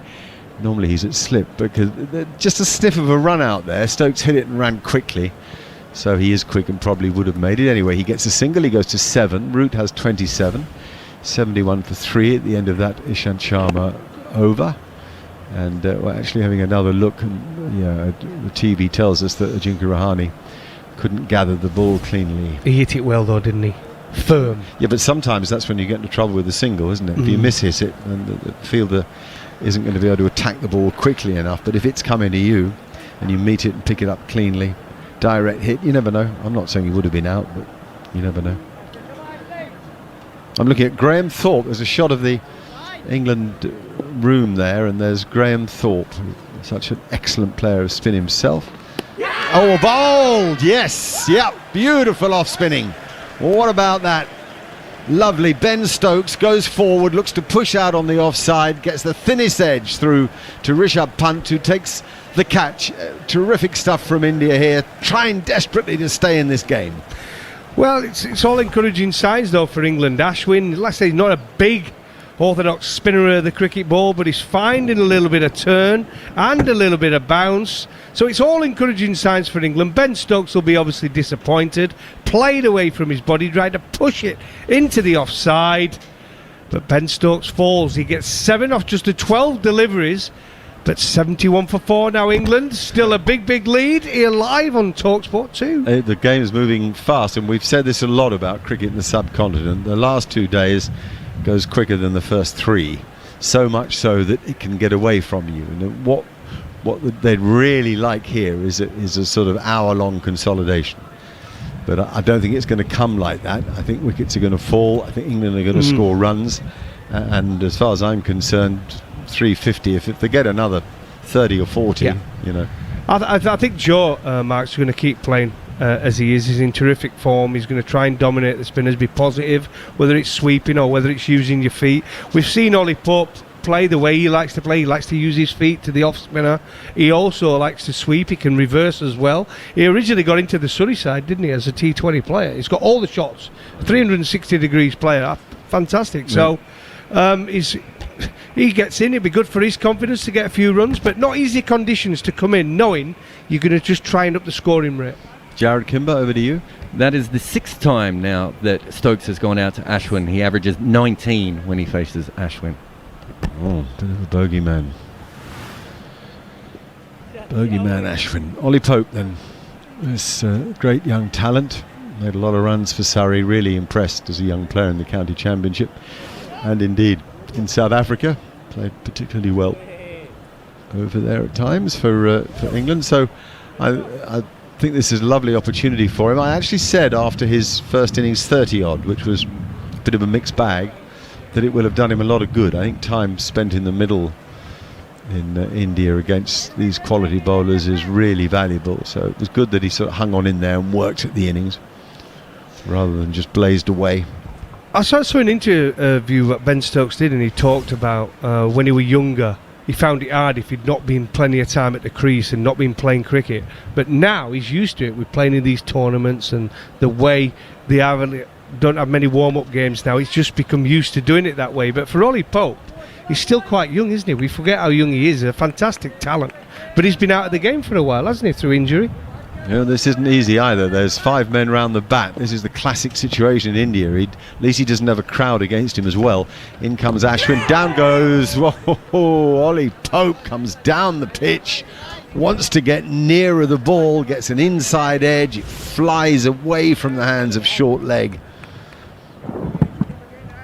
Not by much watching that replay. Could easily have gone straight in the old buckets there. Big wide stand, Ollie Pope for a young guy, and now he sweeps. That's a good shot, but there's a man up.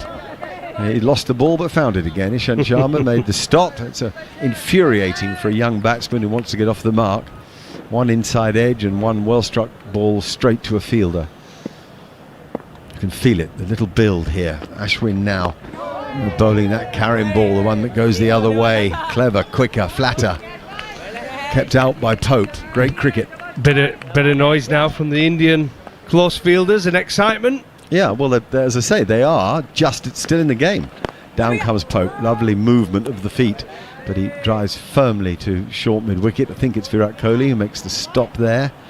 Smile on Joe Root's face as he can drink in all this atmosphere. He knows that India now preying upon Ollie Pope. I mentioned earlier the close fielders are like vultures waiting to feast on the carcass of an English batsman. That's what's happening here. Here comes Ashwin, and Pope sweeps again, and yes, well done. He gets a single out to deep square leg, and he's off the mark. A confident stroke at the end of that excellent over by R. Ashwin. 72 for 4, a lead of 313 for England.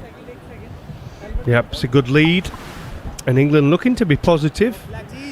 I think just go back just a few years, you know, I mean, in this sort of situation, whether England would have played this way, there would have been a lot of nervousness about the way that they've gone about it, especially in Indian conditions. But it shows you the confidence this team has got at the moment. It shows you the direction that Joe Root and Chris Silver would want them to go in. And I've been impressed so far. Yes, they've lost 4 wickets, but they've got a nice lead. They know they've got an opportunity to win a test match in India, get off to a flyer, and I think they're going to carry on playing the same way. Even if they end up being all out for 120, I still think they're in absolutely great position in this test match. Yep, I agree with that. Root has 27, but he doesn't have the strike. Pope stole that, and now he drives through extra cover. Tremendous shot.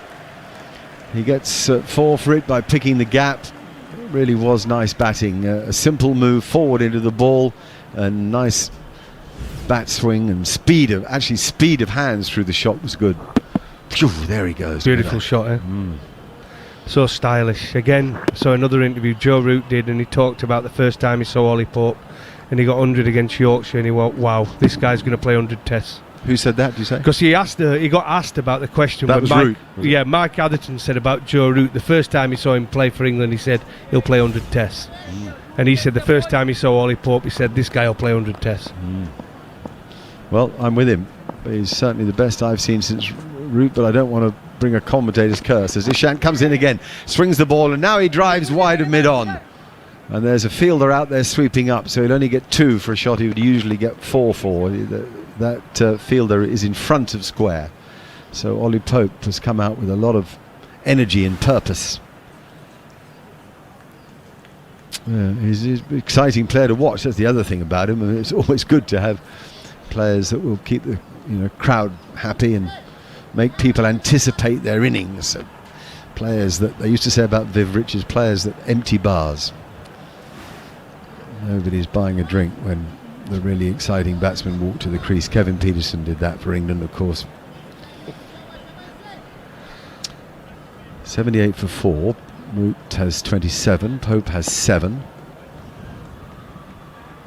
Extraordinary sort of eerie scene really in India not to have a crowd at all, as Pope waits now for Ishant Sharma.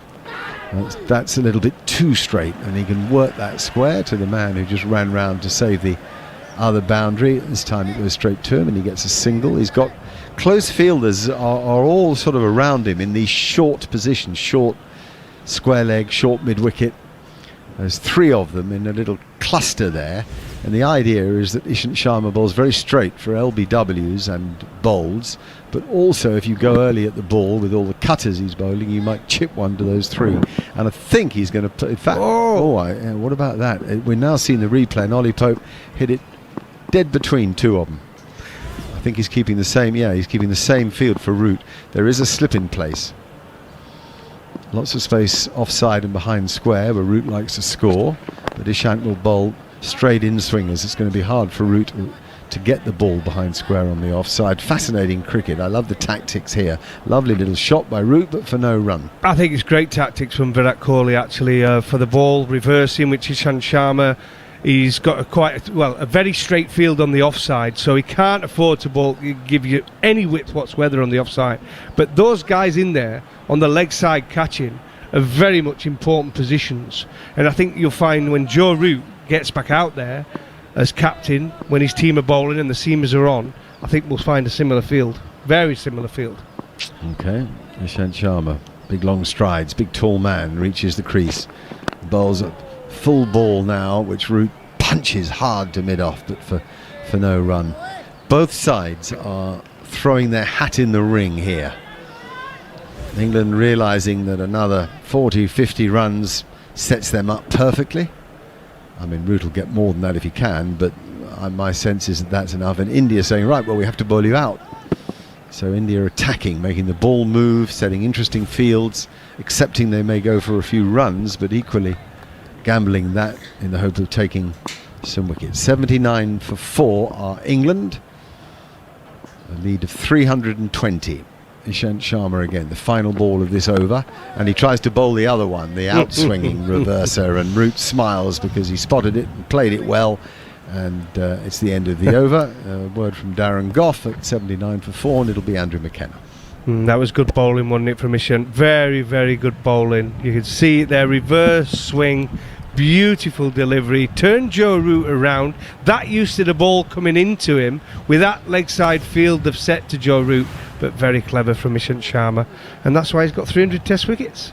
He is. Welcome to the club. Yeah, absolutely. He's bowled well.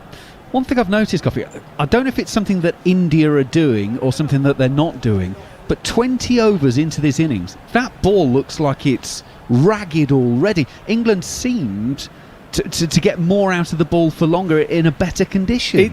It's the pitch conditions. I think India have played for the ball to rough up pretty quick. They brought on Ishant Sharma to get that ball reversing, which he obviously is. They saw Jimmy Anderson doing it, didn't they, this morning, reverse swing as well, and last night. So definitely there's game going on, and the pitch conditions have become drier and drier, which is where Ashwin comes into his own. Now Ollie Pope has gone for a big reverse. It's ballooned up into the leg side and he's caught by the short leg fielder, and Ollie Pope has immediately reviewed this one. He's going to say it didn't take any part of bat or glove and it's only come off the body. So we are going to go to umpire Shamshuddin to look at the replay. Original decision is out. Confident It's a review. fair delivery, spin vision, please. It was one of those that was given straight away. He made the signal. Now we're seeing the replay. It looks like he's missed it. Now, unless it's brushed the glove on the way through, it then comes forearm. Close to the bat, can we have ultra edge, please? That could have brushed his glove. It's very difficult to see, isn't it, as we're looking at the TV screens. Ashwin bowls it. It grips. Do you know give what? Me ultra edge, please. Might just be forearm. Yeah. We are going to need the ultra edge snicko just to see when the line starts appearing. And we're going to wait for the technology to get lined up.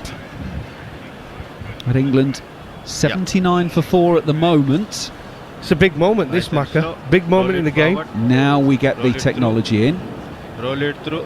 Keep it rolling. Keep it rolling. Rolling through. Yeah. Flat line when the ball passes the bat. I will check LBW, please. Ball tracking when ready. Well, he's not hit it, so therefore he can't be caught, but you have just heard umpire Shamshuddin said he's now going to check the LBW. Pitching outside off. Impact in line. Wickets missing. On-field umpire on screen, please. Anil, you have to reverse your decision. You're on screen. Give not out, please. So, not out caught, not out LBW. Well, if you were going to bounce that much, that would have gone over Ollie Pope's head as he was standing in his guard. You're not convinced about the technology on this, are you? Absolutely not convinced from what I've seen over the past 3 days. That when they showed the screens there and they showed the ball tracking, that's almost would have, if he'd have been standing playing a forward defence, would have gone over his head. Ashwin in once again. That's the Karen ball, and it takes the inside edge of Ollie Pope's bat as he's playing forward, and it lands just short of Shubman Gill at short leg under the helmet. This is proper Test cricket. Oh, guess what, Macca? Another no ball. And it's another one.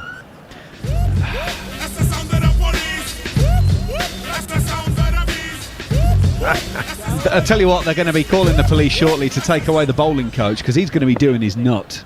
That is absolutely ridiculous, the amount of no balls India have bowled.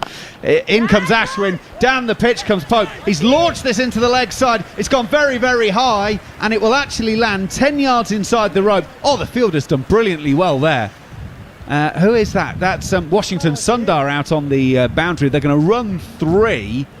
That ball has gone a long, long way. It had a huge parabolic arc on that. It came down 10 yards inside the boundary, and the fielder was able to get round and stop it going for 4. Well, he dragged it, didn't he? He didn't quite get there. He meant to hit it a little bit straighter, and he ended up dragging it towards the mid-wicket area, but there's no man out there, so it was all safe from Ollie Pope. But I like the intent.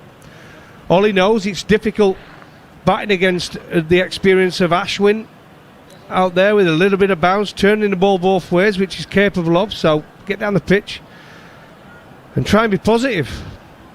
They're just having a check on the fielding from Washington Sunder. He's done brilliantly. He's done absolutely brilliantly. That's absolutely fine. And they have now decided that is good. So the third umpire has been busy this over with the review for the catch. Now the fielding. England lead by 324. They bowled India out earlier today in 95 overs and 5 balls for 337. And England in their second innings 83 for 4, so lead by 324. Ashwin around the wicket, and Joe Root will turn into the onside for no run. So Goffey, declaration obviously is now going to come into the theory. You've said you want 4 sessions at them, so are you declaring before tea, after tea? Joe Root paddling this one round to third man. There is a man down there, so it will be just a single to take the score to 85 for 4. The lead 84 for 4, the lead 325. Are you wanting 4 full sessions, or to be bowling in a 4th session, if you like? Oh, they're going to play a few shots. I think they're going to try and get to tea, and then after tea it'll just play with freedom. Ashwin in, Ollie Pope with the reverse paddle. Third man has come up.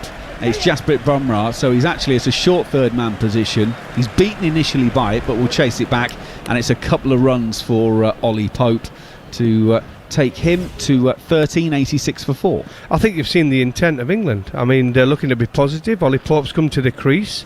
He's young, hardly had any time out in the middle over the past few months, but he's come in, he's reverse sweeping, he's running down the pitch and using his feet and trying hits over the top. Entertaining stuff. Pope going on the reverse again. Now that's ballooned up in the air, but fortunately for Pope, it's gone back towards the bowler, but with not enough on it for Ashwin to get there in his follow through, and too much for the men close around the bat to get there. Yeah, interesting shot again. Ollie Pope, another reverse attempt at the toe of the bat. How it didn't go back to Ashwin, I mean, not moving too well. It is the 4th day of a test match, and he's bowled quite a few overs. He is moving a bit like the Tin Man from The Wizard of Oz at this stage. I mean, he bowled 50-odd overs in the first innings. He's now bowled 11 in the second. Now, the reason I asked about the declaration, I gather on the TV commentary, Nick Knight has suggested that England might bowl before tea, which would be a turn-up. Oh, I'd be very surprised if that's the case. Very, very surprised. I think the intent is you want to totally bat India out the game. We don't want someone playing like Rishbhar Pant did and slapping 120 in no time and giving them a chance of winning. I think England will have plenty of time to bowl them out. Before tea. Well, knowing Nick Knight, I've played against Nick Knight plenty of times when he was captain. There's no way he would have declared before tea. It's one of those that you can suggest as a commentator, but as a player, if someone put that to you in the dressing room, you'd be shaking your head a little bit. Right, Jasprit Bumrah's got his hands on the ball for the first time in the second innings. 22nd over of this innings, and Bumrah right arm over to Joe Root. Oh, has he gloved that down the leg side? It's gone away for 4. Pant can't get across and stop it. It's 4 somethings. From England's point of view, it doesn't really matter what it is. Umpire Menon is going to not signal anything. Is he? Oh, hang on. No ball. ball. You have got to be kidding me. Oh, it's another no ball. It's gone away for. God, that is close, that one, in fairness, on the replay. I think that's harsh. That is harsh. Andy hit it. He gloved. Was it bat or glove? Yeah. Down the leg side. So Bumrah's bowled no deliveries in the second innings, and he's gone for 5. Root 32 not out. England 91 for 4. That is outside of off stump, tailing back in towards the stumps, but Joe Root has judged the angle well and allows it through to the keeper. No run. All good signs here, Macca, for England. Like I said, we've seen Ashwin extracting a bit of turn out of this pitch. We've seen both seam bowlers, Ishant Sharma and now Bumrah. He's only bowled 2 deliveries, but both of them have reversed quite big into the right-hander. We've seen the odd cutter, and that's gripped. We've seen attacking fields from Virat Kohli, intelligent fields.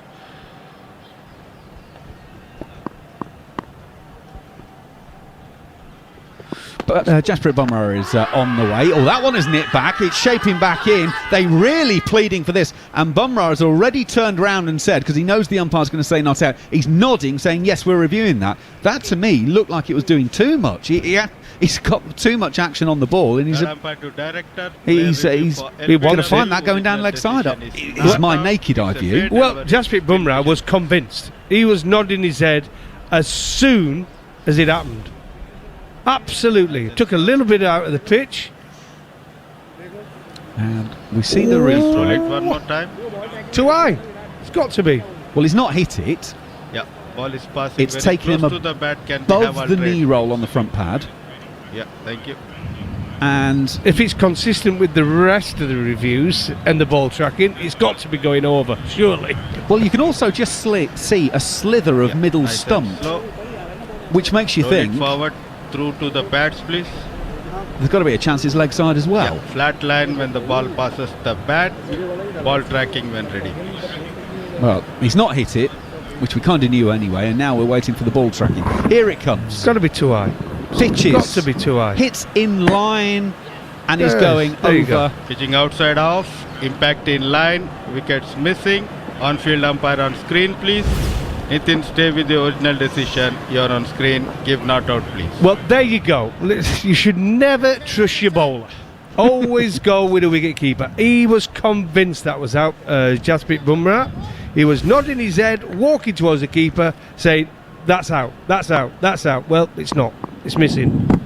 Well, he took 3 for 84 in the first innings. Maybe he feels a little bit underloved in the second inning, so he fancies getting involved. Here he goes. Oh, and Joe Root has very nearly chopped this one onto his stumps. It's an under edge that rolls through to the keeper, and there is no run. By the way, India lost their review, therefore, as a result of that, so they are now down to 1 for the innings remaining. England still have 2. To be fair, they've not used the reviews well, have they, India? At all. No, absolutely correct. But I think Mark touched on it. Listen, they've got to gamble, haven't they, with the reviews? The only way they can win is ball England out for next to nothing. Yeah, they already trail by 332. They want to keep that as small as possible. Jasprit goes in. Joe Root off the back foot. He's forcing down towards third man, and there's no one there. It will go away for another boundary to Joe Root. He is playing so well at the moment. He's got 36 from just 25 balls. England 95 for 4, so lead by 336 in this match. Yeah, another positive shot from Joe Root. Not a good start from Jasprit Bumrah. Went for 9, didn't he? 9 in that over? Yes, 5 no balls to start with, and then a boundary 4 to finish with. Not ideal. Well, he's still going. Yep. 2 balls to go. Seems a long over, this one, doesn't it? Yes. They've gone for the catching men on the onside for the seamer, as they did with Bumrah. 1 slip in place. Oh, that's a beauty! Hello! Keep smiling, England. Keep smiling. That one has lifted off of a length, and although Joe Root has got one whistle past his nose, as captain of England, as he walks down to just tap at the pitch as he makes his way to Ollie Pope, he's actually got a smile on his face, and that's, if you like, the contradiction between being the batsman and being the captain. Yes, he's very nearly worn one, but as captain of England, he's absolutely delighted. Well, that went quickly as well.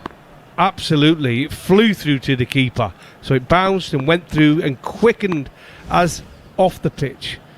It's good signs for England. To finish the over, Jasprit Bumrah is beating Joe Root, and there's a little bit of shape as it goes past the bat again. Well, I think we're going to call that the proverbial mixed bag from Jasprit Bumrah. He's bowled 1 over, gone 0 for 9, bowled a couple of rank deliveries, and bowled a couple of absolute jaffers at the same time. 95 for 4 as England lead by 336. Strange over, wasn't it? Swung the ball both ways. No ball, obviously cost him 5 runs, and then a good shot from Joe Root that went down to third man. But all good signs. It's spinning, it's swinging. All good signs for England. Keep going. 336 runs ahead. Absolutely. Coffee, thank you very much for the time being. Darren's going to move out as Steve Harmison and Gareth Batty come in.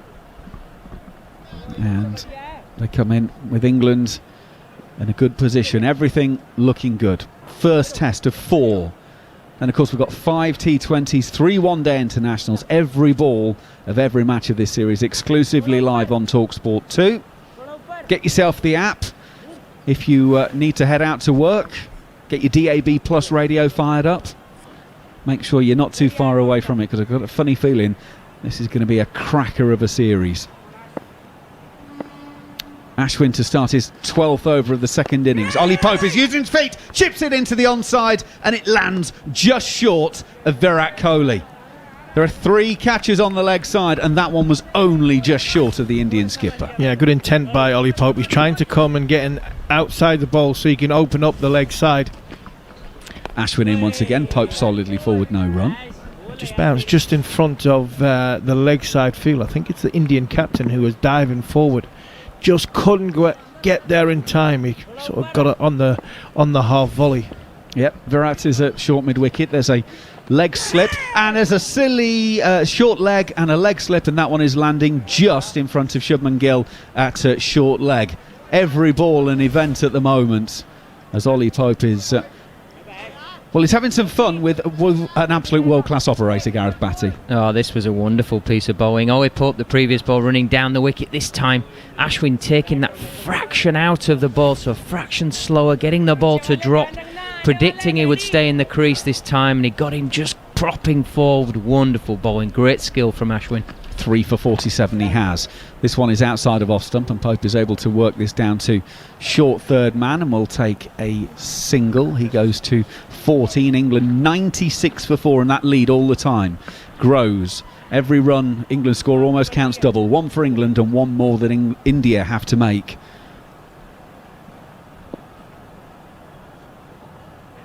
Ashwin will go over the wicket to Root. And he waits. 2 round the bat for Root. Root comes down the pitch and doesn't get bat on it, but it actually spins sufficiently that it takes him on the pad and goes out on the offside. And again, just some intent from Joe Root. Using his feet, trying to get to the pitch of it. He swept a lot. Also has the option of using his feet. 337 the England lead.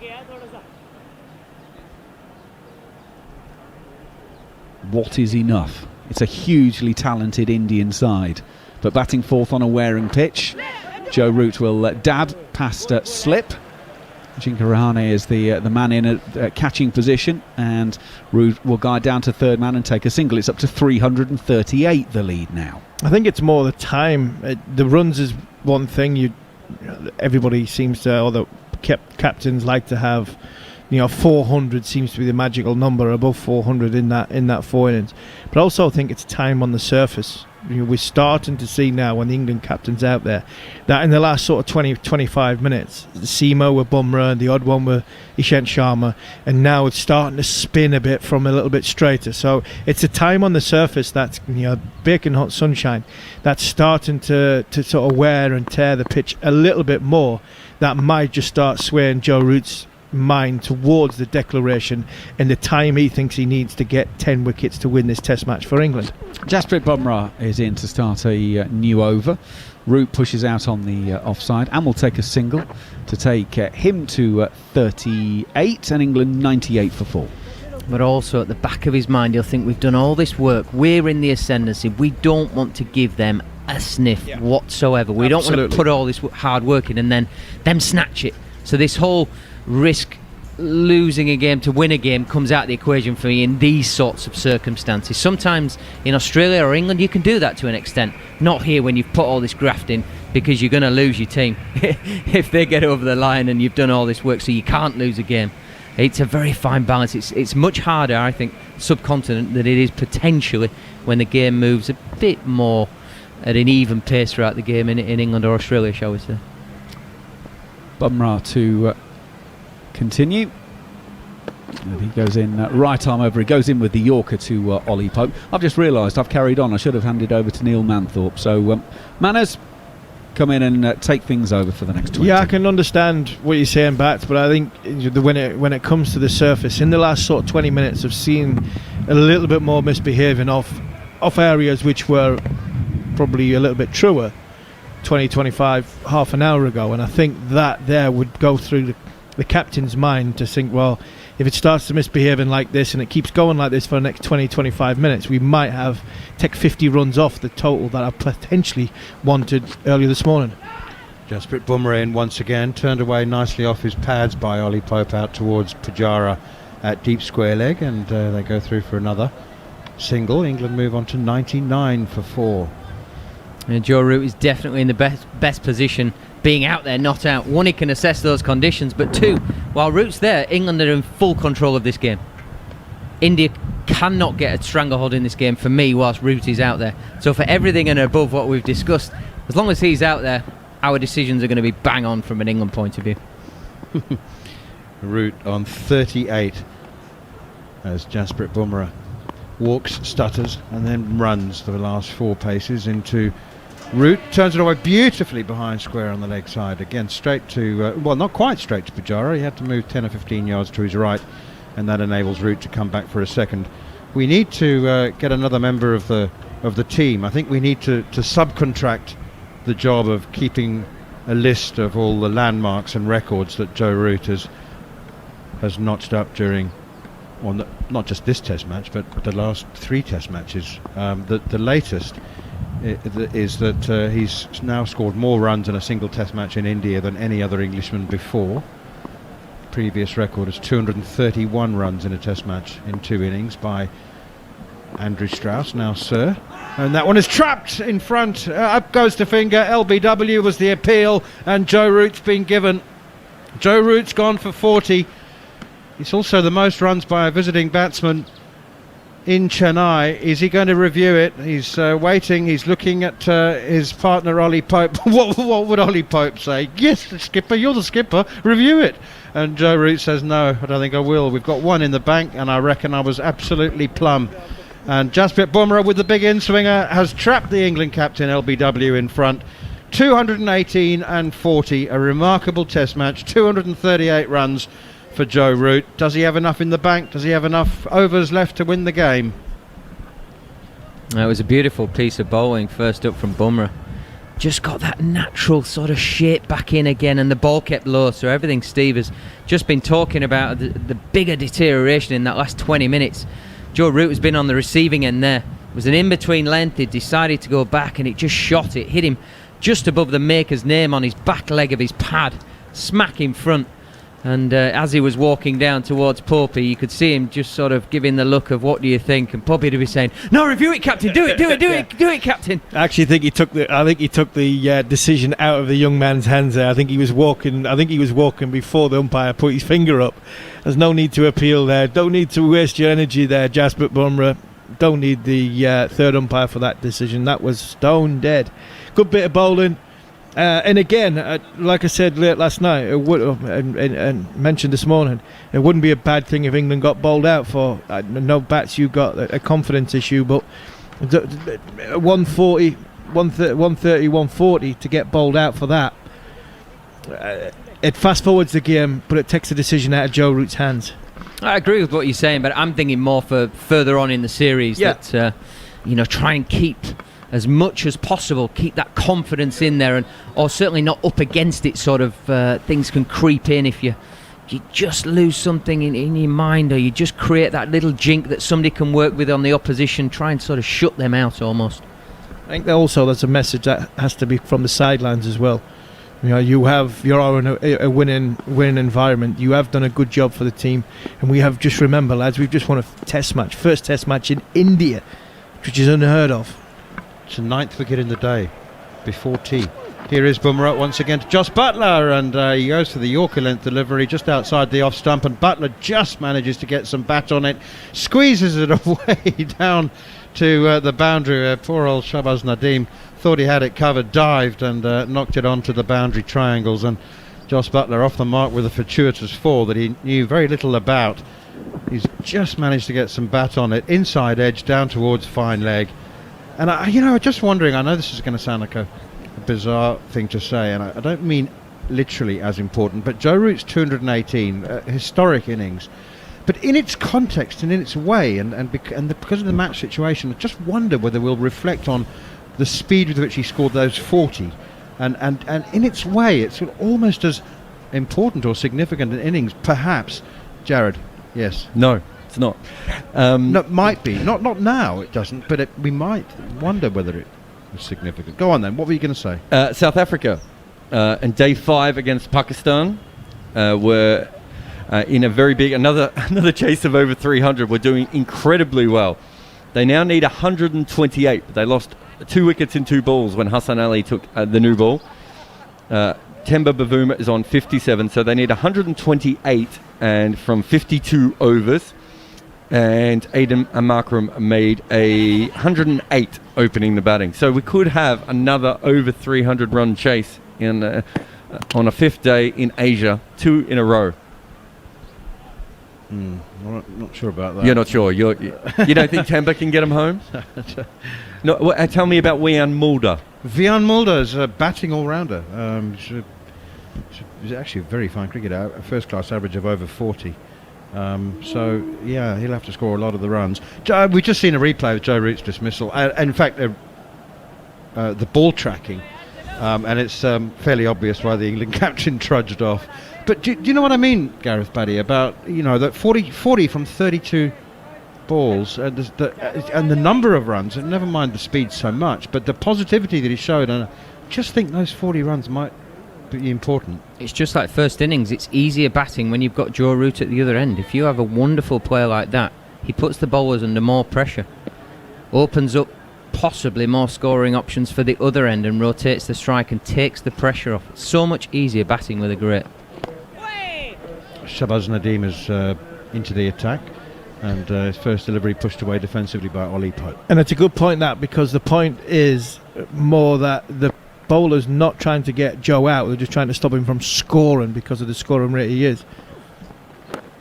Oh, off the back foot now. Pope gives himself some room, and there was no width. I mean, he's chopped that away off middle and off, I reckon. He's just given himself some room, played it very late to backward point, and picked up a single. So the mindset of the bowler and the fielder is always on the back foot, as opposed to, actually, we should be on the front foot here because the surface is in our favour, the ball's in our favour, the conditions are on our favour, but the guy who's at the striker's end is off the back of 200.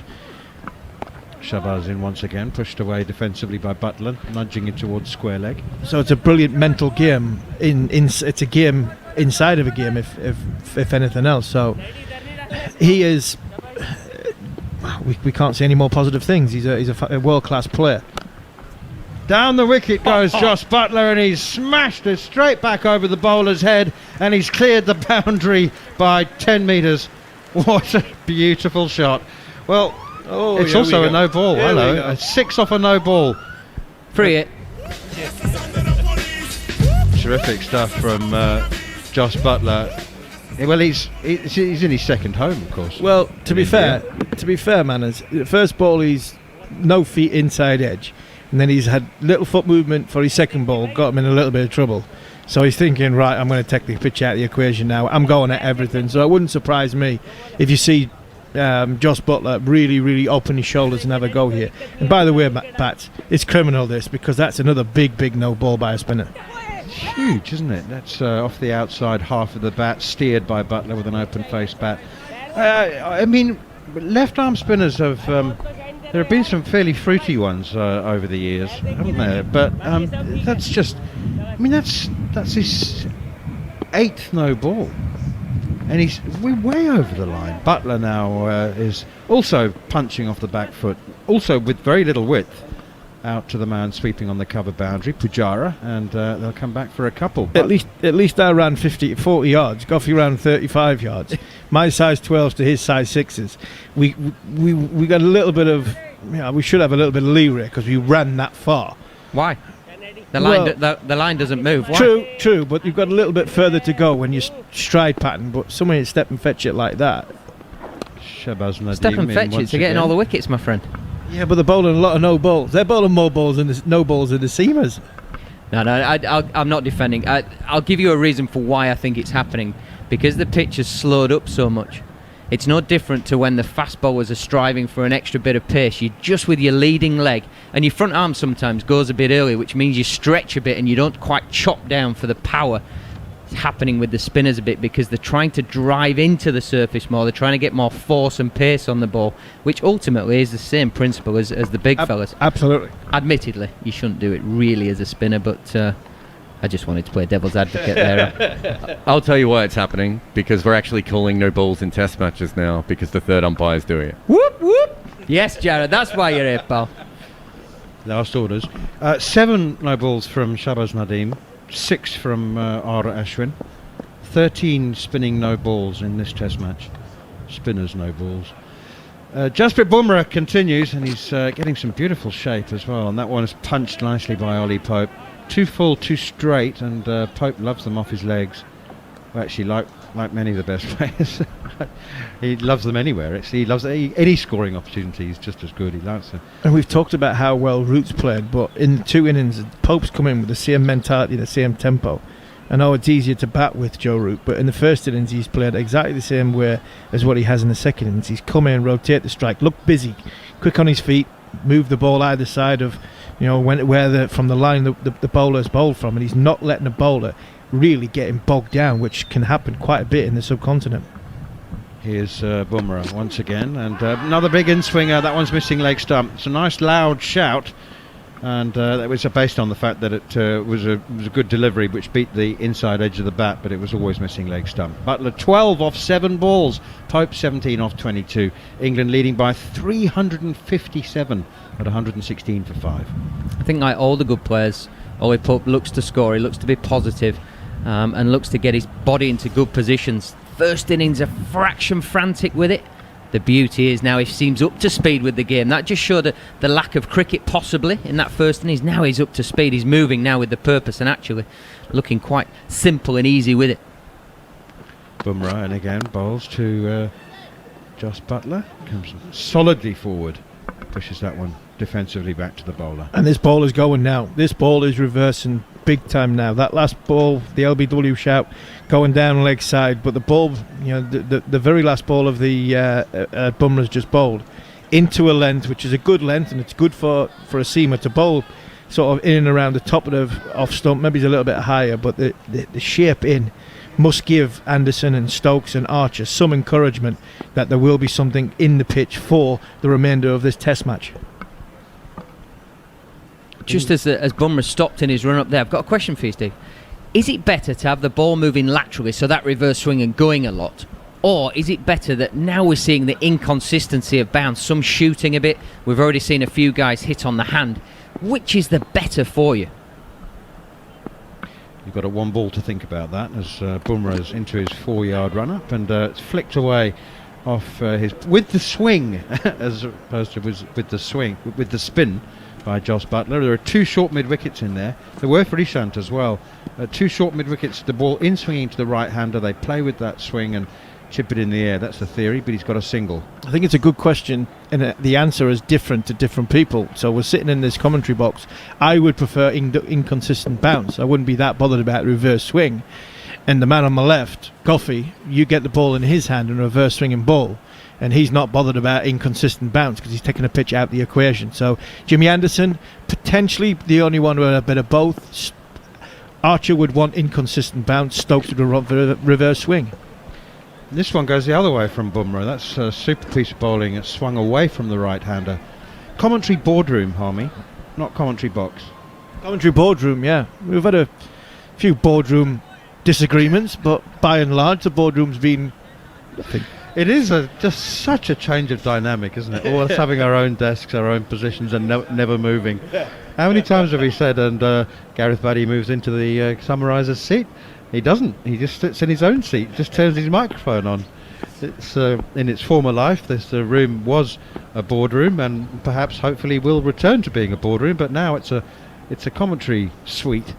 Here is Bumrah once again, and this one also an away swinger, driven out towards Rohit Sharma at cover, and there's no run. England 118 for 5. That sounds dismal, but it's not when you say they're effectively 359 for 5. Yeah, now I've spent some time in a boardroom. I wish I'd have worked a bit harder at school. It's a nice place to be, isn't it? All that graft out in the dirt and getting... Why won't you just sit up here all day, every day? Absolutely. Yeah, I wasn't blessed with many GCSEs myself. Yeah. Speaking of boardroom, Jim Royal, Darren Goff sitting to me left there in his seat, just having his he's a little bit picnic, and he's got his book in front of him, newspaper and control there in front of him, and actually it's been quite nice. We talk about what's happening in the world and the negativity around what's going on in the world. Even just having sport back and talking about sport, no matter where we are in the world, I think is fantastic. And the one thing I would say is the players haven't let us down. We can hopefully, whether you enjoy our commentary or you don't, the players haven't let us down, because we've had a fantastic test match. This has been a brilliant 4 days so far, and I really do think the best is yet to come, because batting on this surface in the fourth innings, the way England are going to have to work hard to get to get 10 wickets to get over the line, I think is going to be a humdinger of the last day. Yeah, we've had 9 wickets, and we're on the stroke of tea. We've had 9 wickets already. Just think, England batted 3 wicketless sessions. They batted 3 sessions without losing a single wicket. We've had 9 on the 4th day already. Yeah, and we were talking about it on air. The way that Virat Kohli celebrated the first wicket that India got in this 3rd innings, it was like they felt they're going to win the game. It still feels, I'm loath to say it, that you could still get the 3 results, because I think the longer that England are out there, I just can't see India getting over the line. But the way they played in Australia on a pitch that, not the same, but same sort of theories behind it, it's going to be one heck of a last 5 sessions. Ishant Sharma is back into the attack, having just taken his 300th wicket. He had a short spell of just 3 overs, and he's now back into the attack and immediately steered away down to 3rd man for a single, and England's lead goes up to 360. At some point, even this ultra-positive Indian team, at some point, Virat Kohli and the top order are going to begin to think, not now, and they're nowhere near that point, but at some point they'll start to think, okay, if England carry on batting from here, it's in our best interest of saving the game. At some point, because it's the end of the over, 119 for 5. Beg your pardon, it's not. Ishant's only bowled 1 delivery. Do you know what I mean? It's if they have to bat less than an hour today, they'll be thinking, we'd get through that 1 hour, we can bat a day. Yeah, the flip side is, they are thinking that, but the flip side is it's kind of we can go for it, and we've got less time to bat out, if that makes sense. Yeah, okay. Here is Ishant once again, and this one is steered out towards extra cover, straight to the field, and no run. Ollie Pope 18, Jos Buttler 14, England 119 for 5, lead by 360. And I think that's why Joe might want to have the security of that second new ball. We've seen the new ball on this surface spit and bounce and misbehave, where if Joe gives himself 110 overs, 115 overs to win the test match, all of a sudden he's got 2 bites in a good chunk with the second new ball to think, well, even if they bat well and they're 6 down, we can get 4 wickets with that second new ball. Butler on strike, 14 off 12 balls, leaves that one alone, away swinger. Funny how India barely got the ball to deviate off the straight through the air in the first innings, and now Jasprit Bumrah and Ishant Sharma are just swinging it both ways at will. I still think it comes back to the conditions on the outer skirts of the square. You've got 8 pitches on the square. Majority of the rest of the pitches that they're not playing on are got green grass on, because obviously back-to-back test matches are not sure what's they're going to need for the next test match. They're trying to keep everything, and so it's not totally dry for the next one. Plus the outfield's quite lush. And as the 5 days and the sun's gone out, the dryness that's coming into it makes the ball scuff a little bit more. So I think as the test match has gone on, the ball's deteriorated as well as the pitch. Butler on strike. Here's Ishant again. That's left alone outside the off stump. I think I'm right in saying, particularly subcontinent, they're not allowed to water the square once the game has started. Is that right? Even surfaces that are not, because it might seep into the rest of the square. Is that right? I think that's right. I actually think that's right. I don't think you can. I think you can water the outfield, but you can't water the actual square. I'm not sure how close the square to the pitch you can. I think you can potentially, if the pitch is on the right, on the far side, either side, then I think you can touch them. But I actually think 2 pitches either side of the wicket you're playing on, I don't think you can get water anywhere near it. Do you remember the old days when the the Sunday League, what was it called, the John Player League. Do you remember that when the game was played on the Sunday in the middle of a championship match, they used to cover it with a a Hessian strip. Here's Ishant once more, and it's played defensively up on the offside. I thought they might have. I wouldn't have been surprised to see the second Test match strip actually covered with something, just to stop it from drying out.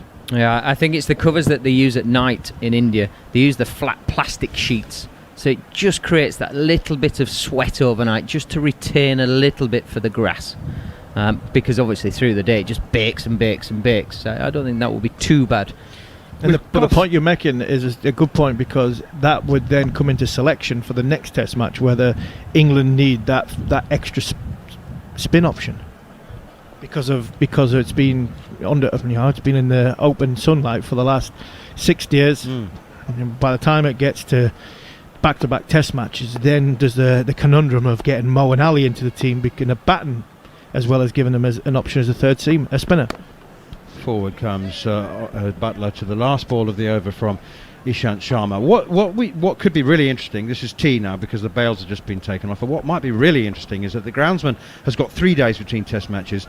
Now, traditionally a pitch can be watered anywhere quite heavily 48 hours before a Test match, its last proper watering, but it's still going to be dry underneath. So what we could end up with is a moist surface, just the top, which will dry off, so it might seem a bit for the first day and a bit, and then kind of suddenly dry out and become rather like this one. Anyway, it's the end of the session. It's tea time here on day 4. We've had 9 wickets. What a session! England's 118 runs in that session. It's more than we've seen in all but one session of the Test match so far. 118 for 4. Everything happening. Joe Root's 40 off 32 balls was a brilliant display of never mind counter-attacking, just attacking batsmanship from the England captain, who scored more runs in this Test match by an overseas player than anybody else has ever managed, and England leading by 365. I'm trying to doing the maths in my head now. 241, 260, 360 ahead. Goodness me. So at some point again runs will become irrelevant. It'll be all about how many overs England want and believe they need to bowl India out. And the great thing for India, of course, is having all these attacking batsmen, counter-attacking batsmen, fearless batsmen and high-scoring batsmen in recent years, means that it alters the equation. You know, Joe Root's got to say, well, what if Rishabh Pant? What if Rohit Sharma? What if Virat Kohli? So, you know, 360 for 120 years was way more than you needed in the 4th innings, but suddenly in the new era it's not. And that's why it's been such a brilliant Test match so far, because we've not always known what is around the corner. It's not predictable. Both sides have kept going at each other. There have been some brilliant individual performances, and people have done a little bit of the unexpected. We talk about a Pant. We didn't think Joe Root would come in and get 40 in his little balls today. You know, he played beautifully. There's been twists and turns all the way, and we've still got plenty more to come.